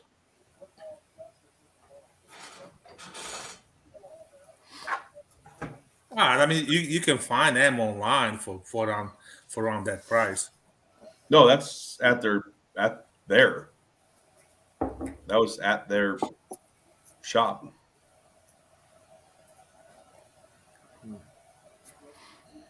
right now, hey, if you want to shoot, you got to buy it in bulk like that wherever you can get it. Yep. Because the guy down at the reloading department where I go, he reiterated again Thursday, even for small pistols, small rifle primers and stuff, it's going to get worse. Yeah, I hate. I'm all the time like I put up an ammo deal the other day for 5.56, I think it was, and somebody was like, "Just stop shooting, and the prices will come down if everybody just stops shooting." I'm like, "You're a fucking idiot." Like, Yeah. number one, don't you understand it's a perishable skill? Just stopping shooting just for a few months will set anybody back a certain amount. In their skill set. It's something that you have to continually work on. And B, you really think that with all of the competition guys out there and various law enforcement and various private security and things like that people are just going to stop shooting just so this theory of ammo coming down is going to come to fruition? Inflation, go to your local area and find out what McDonald's and Burger King are hiring people at to start. Now it ain't $15, it's more. And Sitting again, around here. we've talked about this before, but we all know this is all done on purpose, not just with the inflation, but it's all done on purpose. So if stop shooting ain't gonna do a fucking thing. You need to be out there shooting, practicing, getting ready for what may come. I'm gonna play a devil's advocate and say that Matt's like half right about shooting being a perishable skill. If you let's say you shoot let's say you normally shoot $5,000 or 5,000 rounds a year, okay, but you never dry fire, never. All you do is you shoot. So instead of shooting 5,000 rounds a year, you shoot thousand rounds a year, and you dry fire every other day. You'd be surprised. It makes a difference. And yes, lead bullet junkie, I live in Tucson. Yeah, you two are pretty close. Yeah, we talked about dry fire many times. Dry fire is key, especially in times like this. But you definitely don't want to stop buying ammunition. If you buy it and you don't reload it, then buy it. Don't stop. Not keep buying what you can. You got to find what you need. Just like we're still buying powder. We're still buying primers when we can find them. The price is stupid high, yeah, but if we don't buy it, we're not going to have it. Speak for yourself. I refuse to buy primers at the fucking $100 a thousand. So no, I don't. I bought a lot at a certain time, and unless it's gonna be at the right price. Again, a lot of people ain't like you though, and a lot of people didn't buy a shit ton like you did. So the average Joe out there, yes, they're buying when they can buy, and that's a mistake, because if you figure it out, if you figure out the cost of primers, put in your time and all that, you might as well just buy ammo. It's just at some point you gotta say enough is enough. Everybody needs to suffer a little bit. You have employees. How much do you have to pay them an hour now? No, I got one guy. Gets $200 a day. One guy now. Yeah, that's it. I never had any. I haven't had employees in years. It's been, I used to have a crew and I used to have 20 guys, but that's been decade ago. I'm down to working myself with one guy. And the guy gets good money. He gets $200, works less than 8 hours a day, and don't need really anything. I make sure he gets enough hours every week and all that. So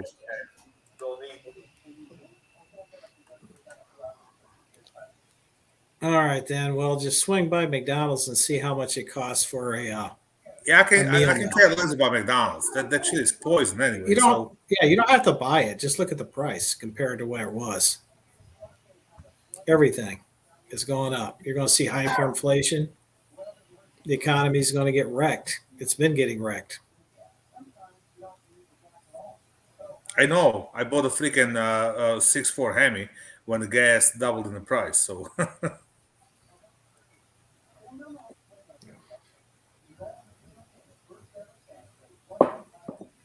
The biggest thing with the whole thing is keep your skills up.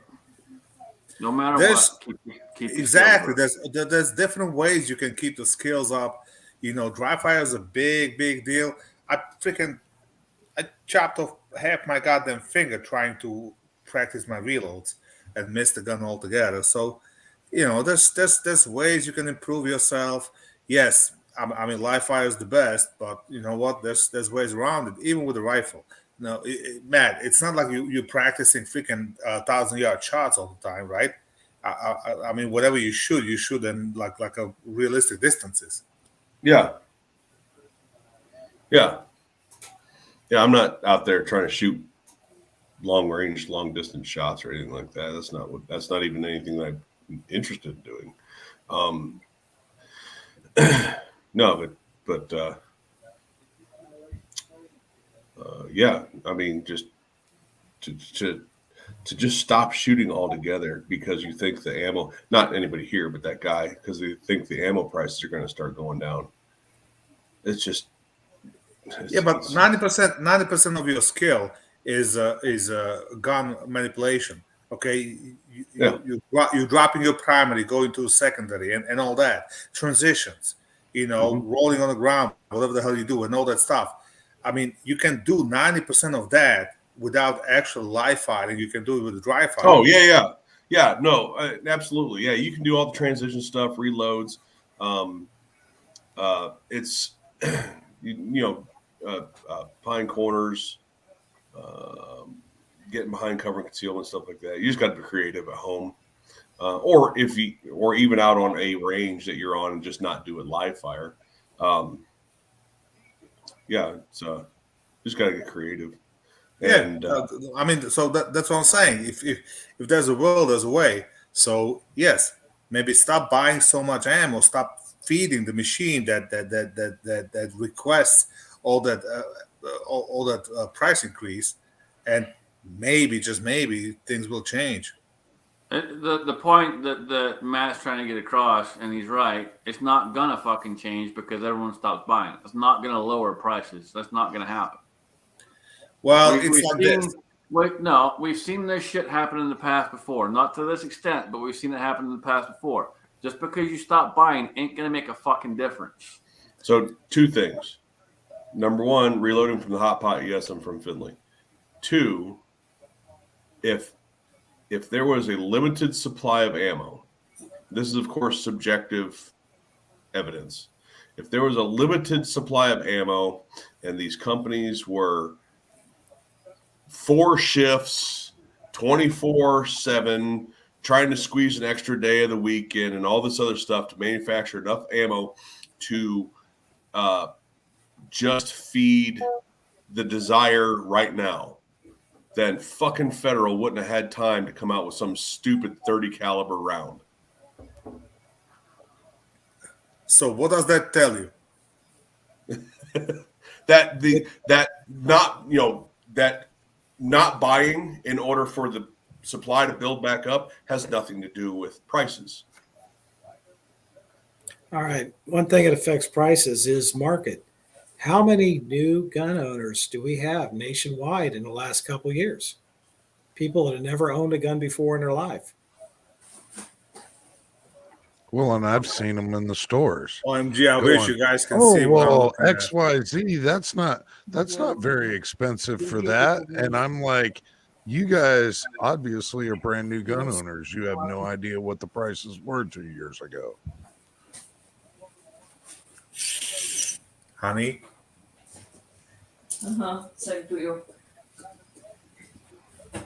Well, someone's making a date.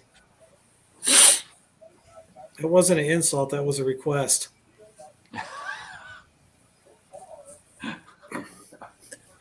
All right. Hey, Alan, you want to go through the side chat? We got a lot of people out there still kind of hanging Yeah, on. absolutely, man. It's been raging over there.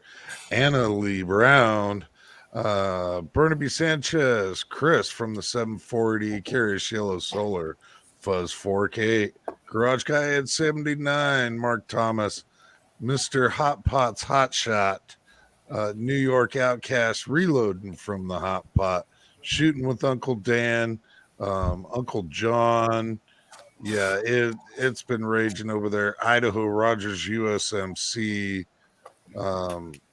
Yeah, appreciate y'all coming and sticking around. Lead Bullet Junkie, Mark Thomas. Yeah,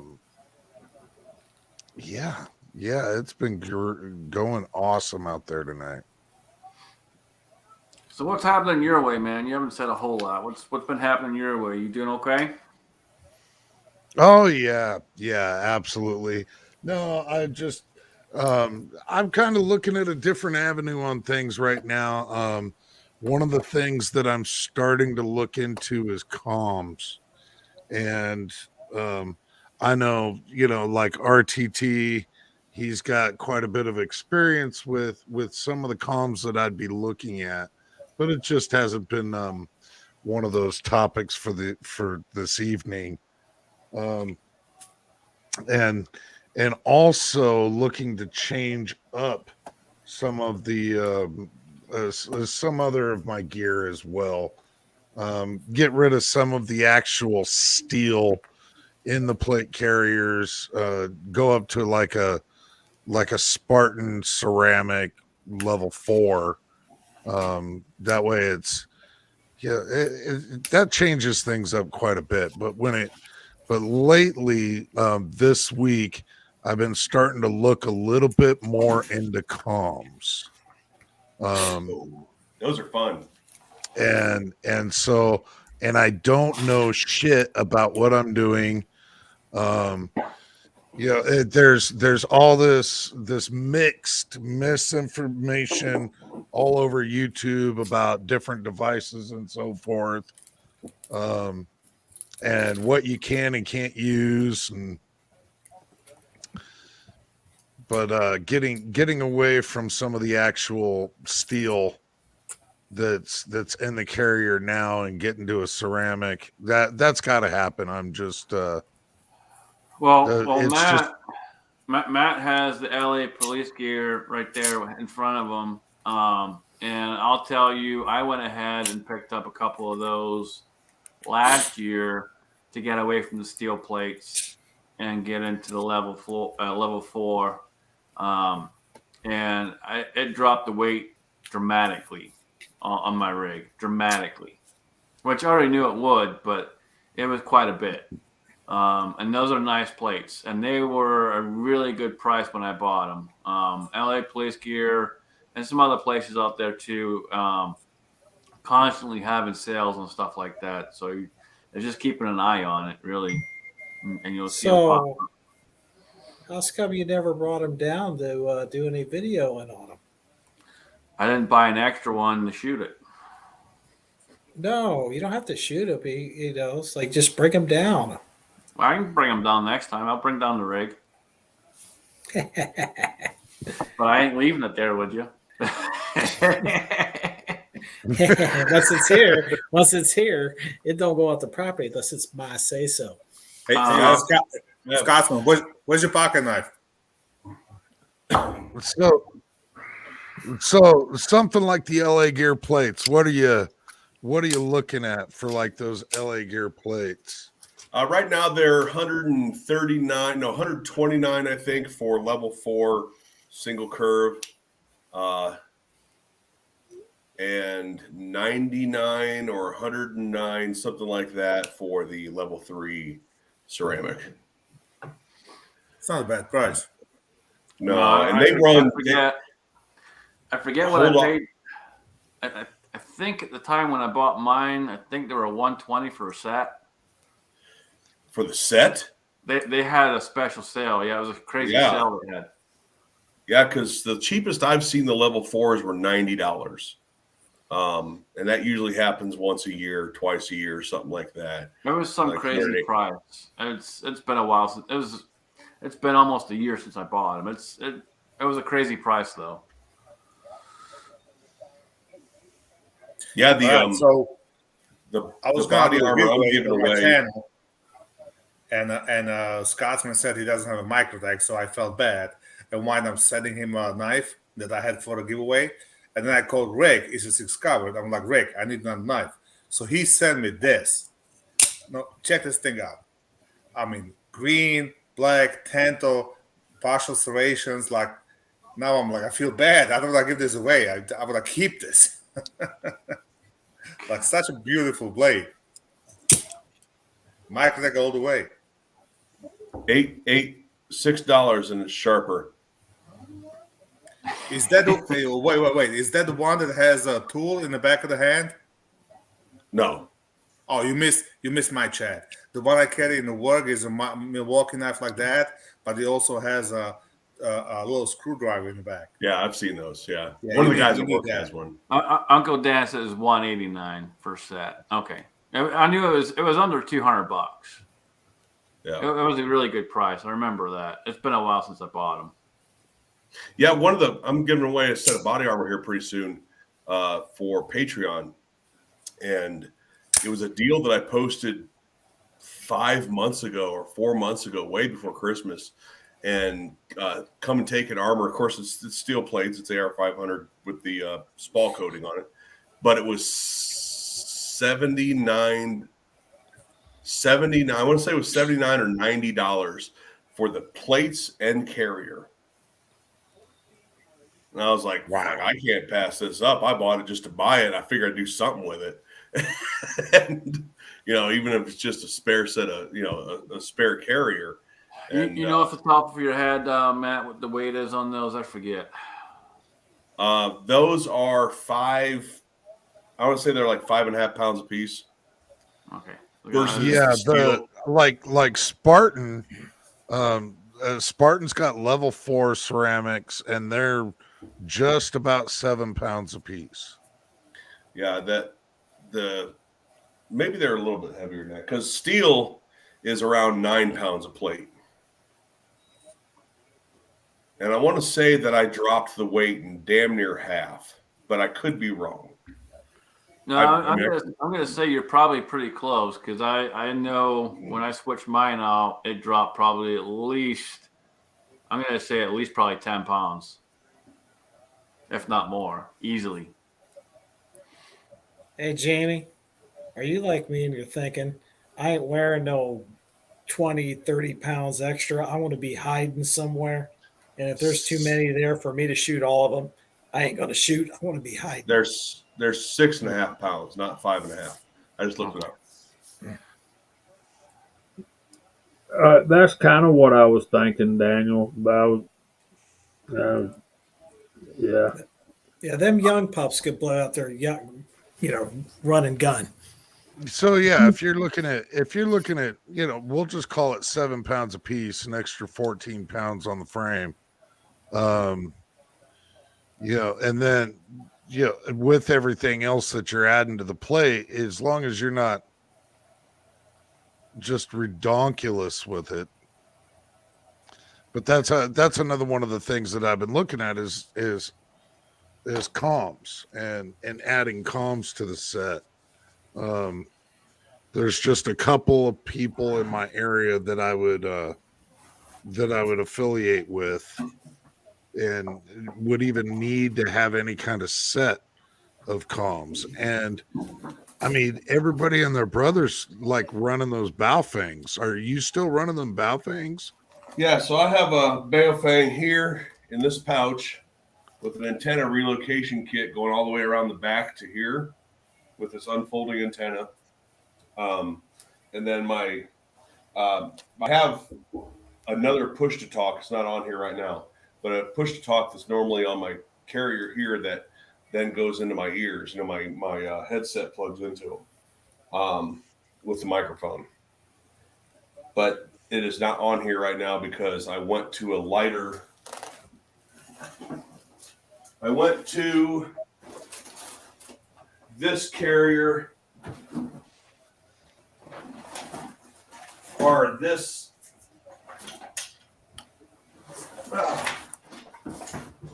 this chest rig 2 weeks ago for something I was doing, and I didn't have the other push to talk yet, so I put it on here.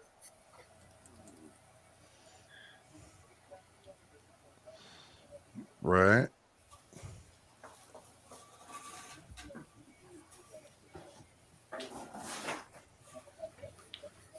So Daniel, you brought up a good point about, you know, not having all the extra weight, running and hiding somewhere. You want to expand on that a little bit for some people out there, maybe kind of in that thought process, same as you? Okay, veteran. The best years and most in shape years of my life after high school was spent in the military. Running and gunning is for young people. Wars are fought from people that are 17 to 26. That's your median age group. Then after that, all the wear and tear on your body. Anybody that's over 50 can attest to it. You're not going to be able to carry body plates and hump them every day without taking drastic. I mean, it's just going to tear your body up once you reach a certain age. So if there are so many people coming that you got to worry about wearing it at like my age, wearing the body armor and all that stuff there, the best thing you can do to keep yourself and your family alive is one, bug out. And if you got good night vision, you can retake your house at night when they're all sleeping. You just got to use your brain more. Situational awareness, and just don't think you're going to be the great runner and gunner. I can hide, just, you know, deer hunt. If you're a hunter, you'll know exactly what I'm talking about. You don't kill a big monster buck by trying to shoot out the whole herd.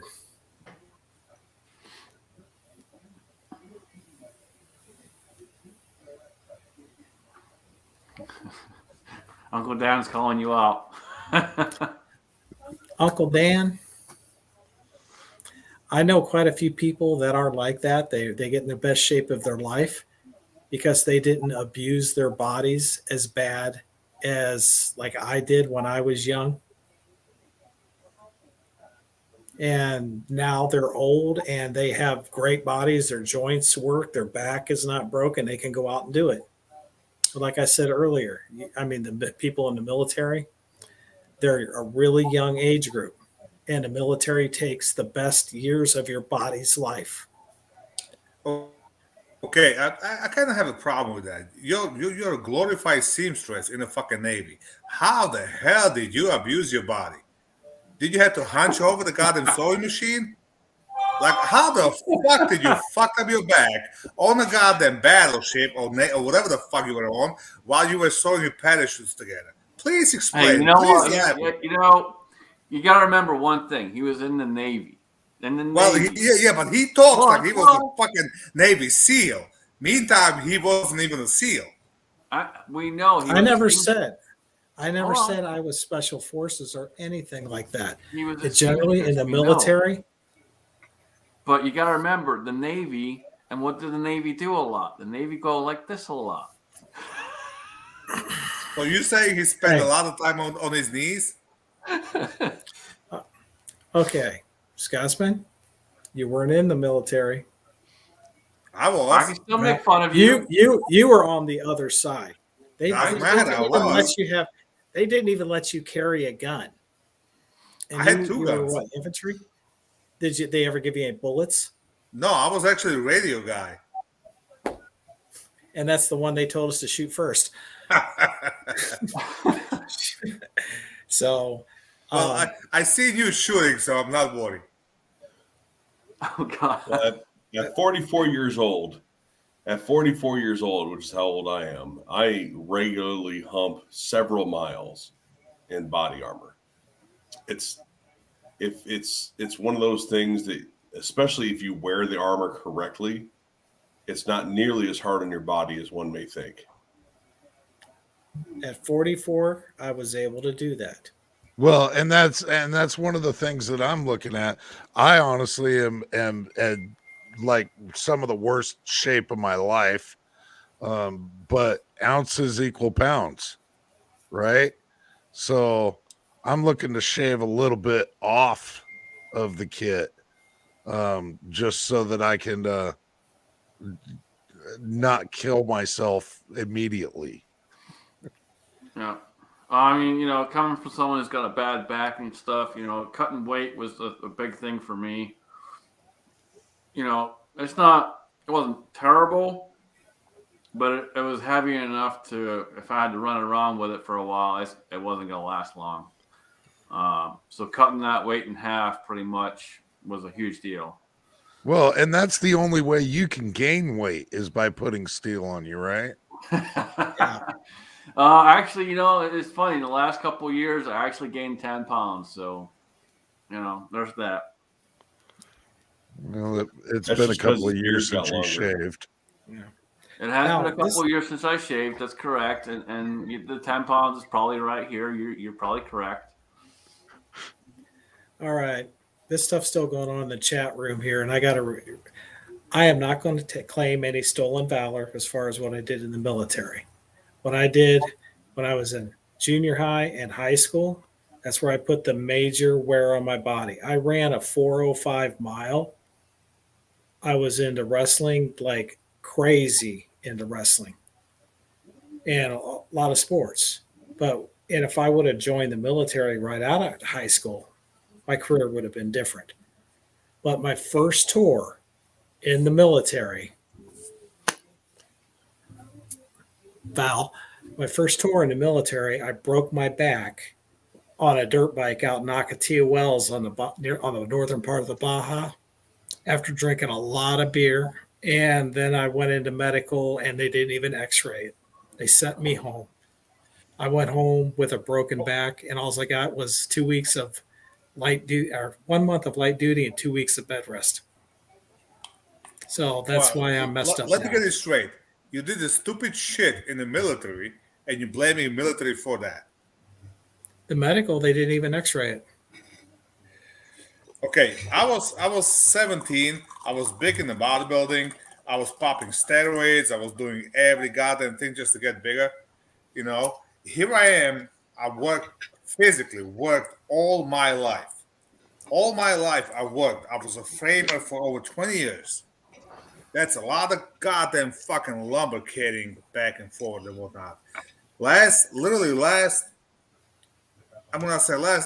10 years, I kind of took it easier.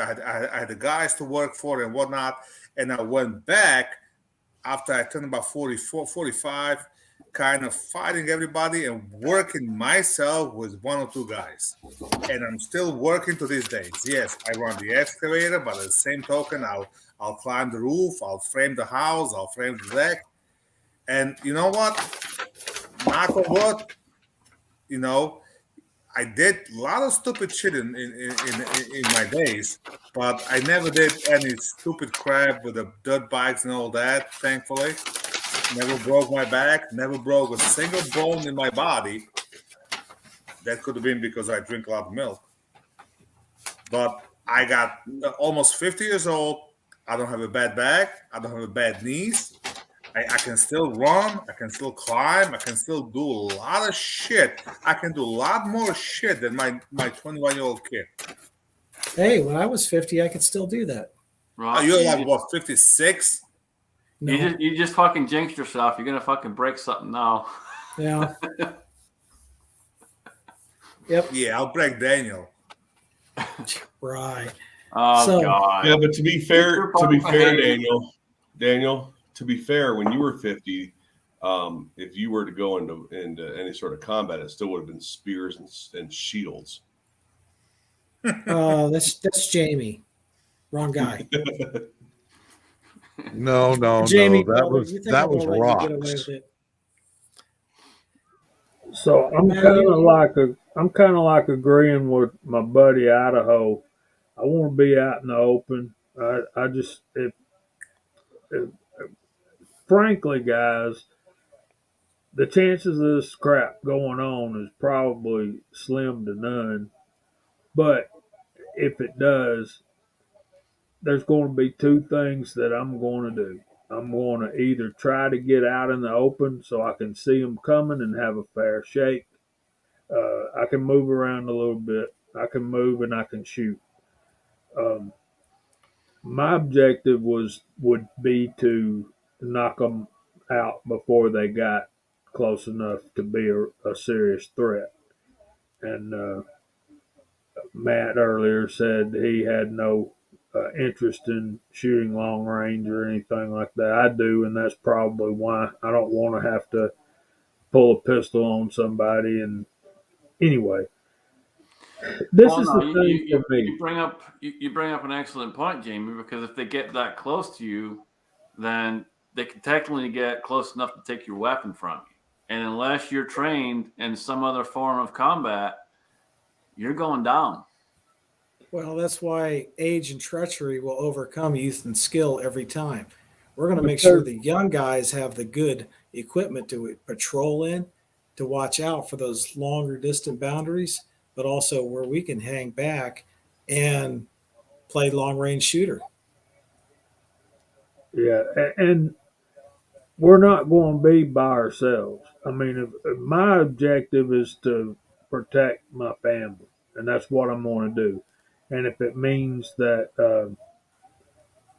I don't make it out the other side, I'm fine with that too. Uh, I'm going down in a pile of empty hot ammo, empty brass, and I'm fine with that as long as I can save my kids and their kids. I ain't got a problem with that because, quite honestly, what's the world going to look like on the other side of something like that when Americans are shooting at Americans or a foreign country invades us uh, on our own soil? This is the thing, though. It's like HRM weapons machinist says, commando or urban combat's about platoons and squads. We ain't going to be by ourselves. We're stronger together. We'll have to figure a way to unite, and we'll make plans and do what we got to do. But if you need some long range fire support, I'll be your guy. If you need to get away and regroup, me and Daniel will be you guys, and we'll hold them off as long as we can, and that's fine. Yeah. I think my comment about long range shooting may have been misunderstood. I can do it, and I've done it many times. I have a 308 that's sighted in. Have shot plenty long range with that. I've shot 1,000+ yard shots with 50 BMG, 900 yard shots, 330 at Lapua. It's fine. It's just not something that I routinely do as part of my training. It's just not that I can't, not that I won't, not that I don't see the value in it, but it's just not something that's a part of my routine, my training routine. Well, I agree with what Uncle Dan's saying. We all can get in better shape than we are, and he tries every day. I do too. I can honestly say that in the last year, I've made some remarkable progress. I still I still want to get a good bit of weight off, but at the same time, man, I'm walking about 2 miles every single day, and when I first started, I was getting maybe a mile and really hurting, and now I can go 2 miles and I can get up the next day and go do it again.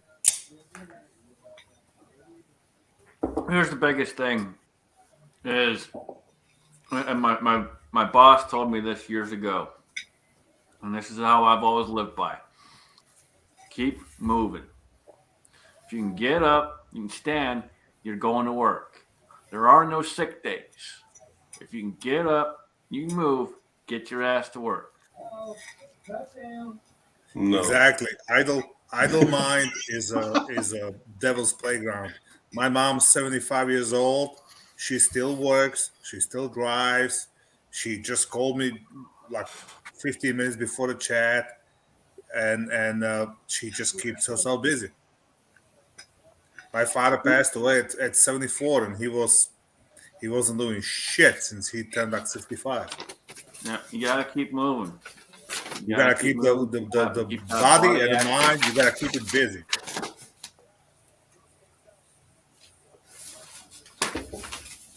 And not just your body itself, keep your mind active too. Yep.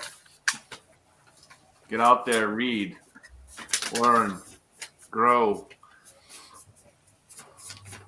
You know. All right, we've been going for quite a little bit here. Went over a little bit as normal, but that's okay. We'll start going through the room. So, Val, we'll start with you this time. What you got, brother? I got nothing. I got few videos. It was cold as shit this weekend, but I did manage to go to the range at 17-degree weather just to get some content for my channel and for my viewers. And you're gonna have to wait till it's released. Go check me out on the other channel, the Ball the Builder. I'm trying to build that one as well. Few videos gonna come out over there. Other than that, I'm just glad to be living in the greatest country in the world. All right, Matt, what you got, man? Coronavirus. I got three or four videos on deck right now. We'll be getting more done throughout the week and next weekend. 3 giveaways coming up: Vipertech knife, body armor, night vision.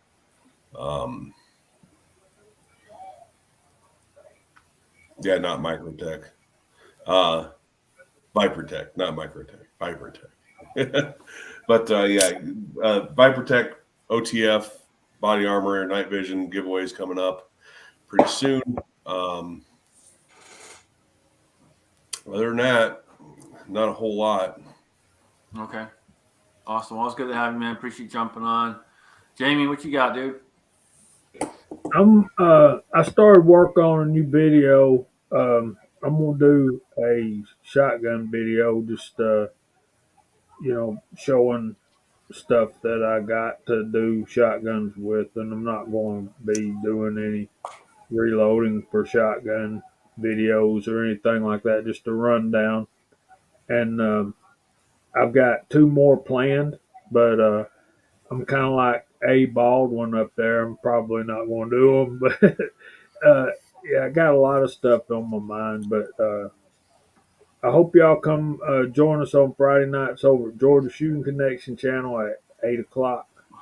One more thing, and we'll talk after this, but guys, please keep Willie Bullet Man in your prayers. I got a text from his wife today, and it's not real good, but if we can pray pretty hard, maybe the Lord will have mercy on him.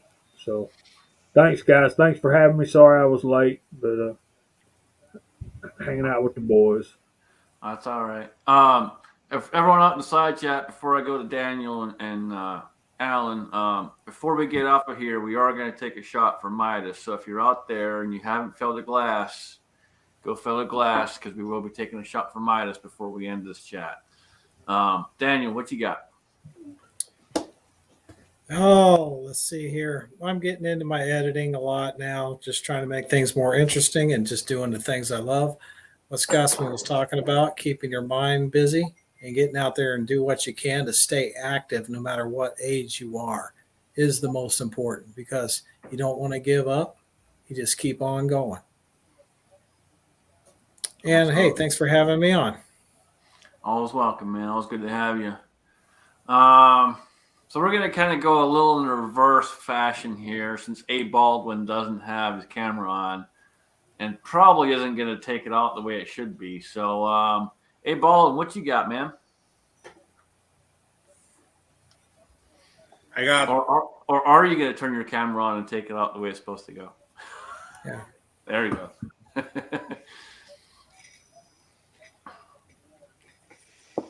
So since we have the camera on at this point, we will go ahead and thanks to everyone out there. Appreciate you all. It's been a great chat. Been kind of up and down here and there, but we've had a good chat out there. Lots of good discussion. And to everyone out there, to Midas, my brother, we're always thinking of you. We love you. You're going to be missed, brother. 110%. I know some guys out there didn't know you, but you were one hell of a man. Slanjiva.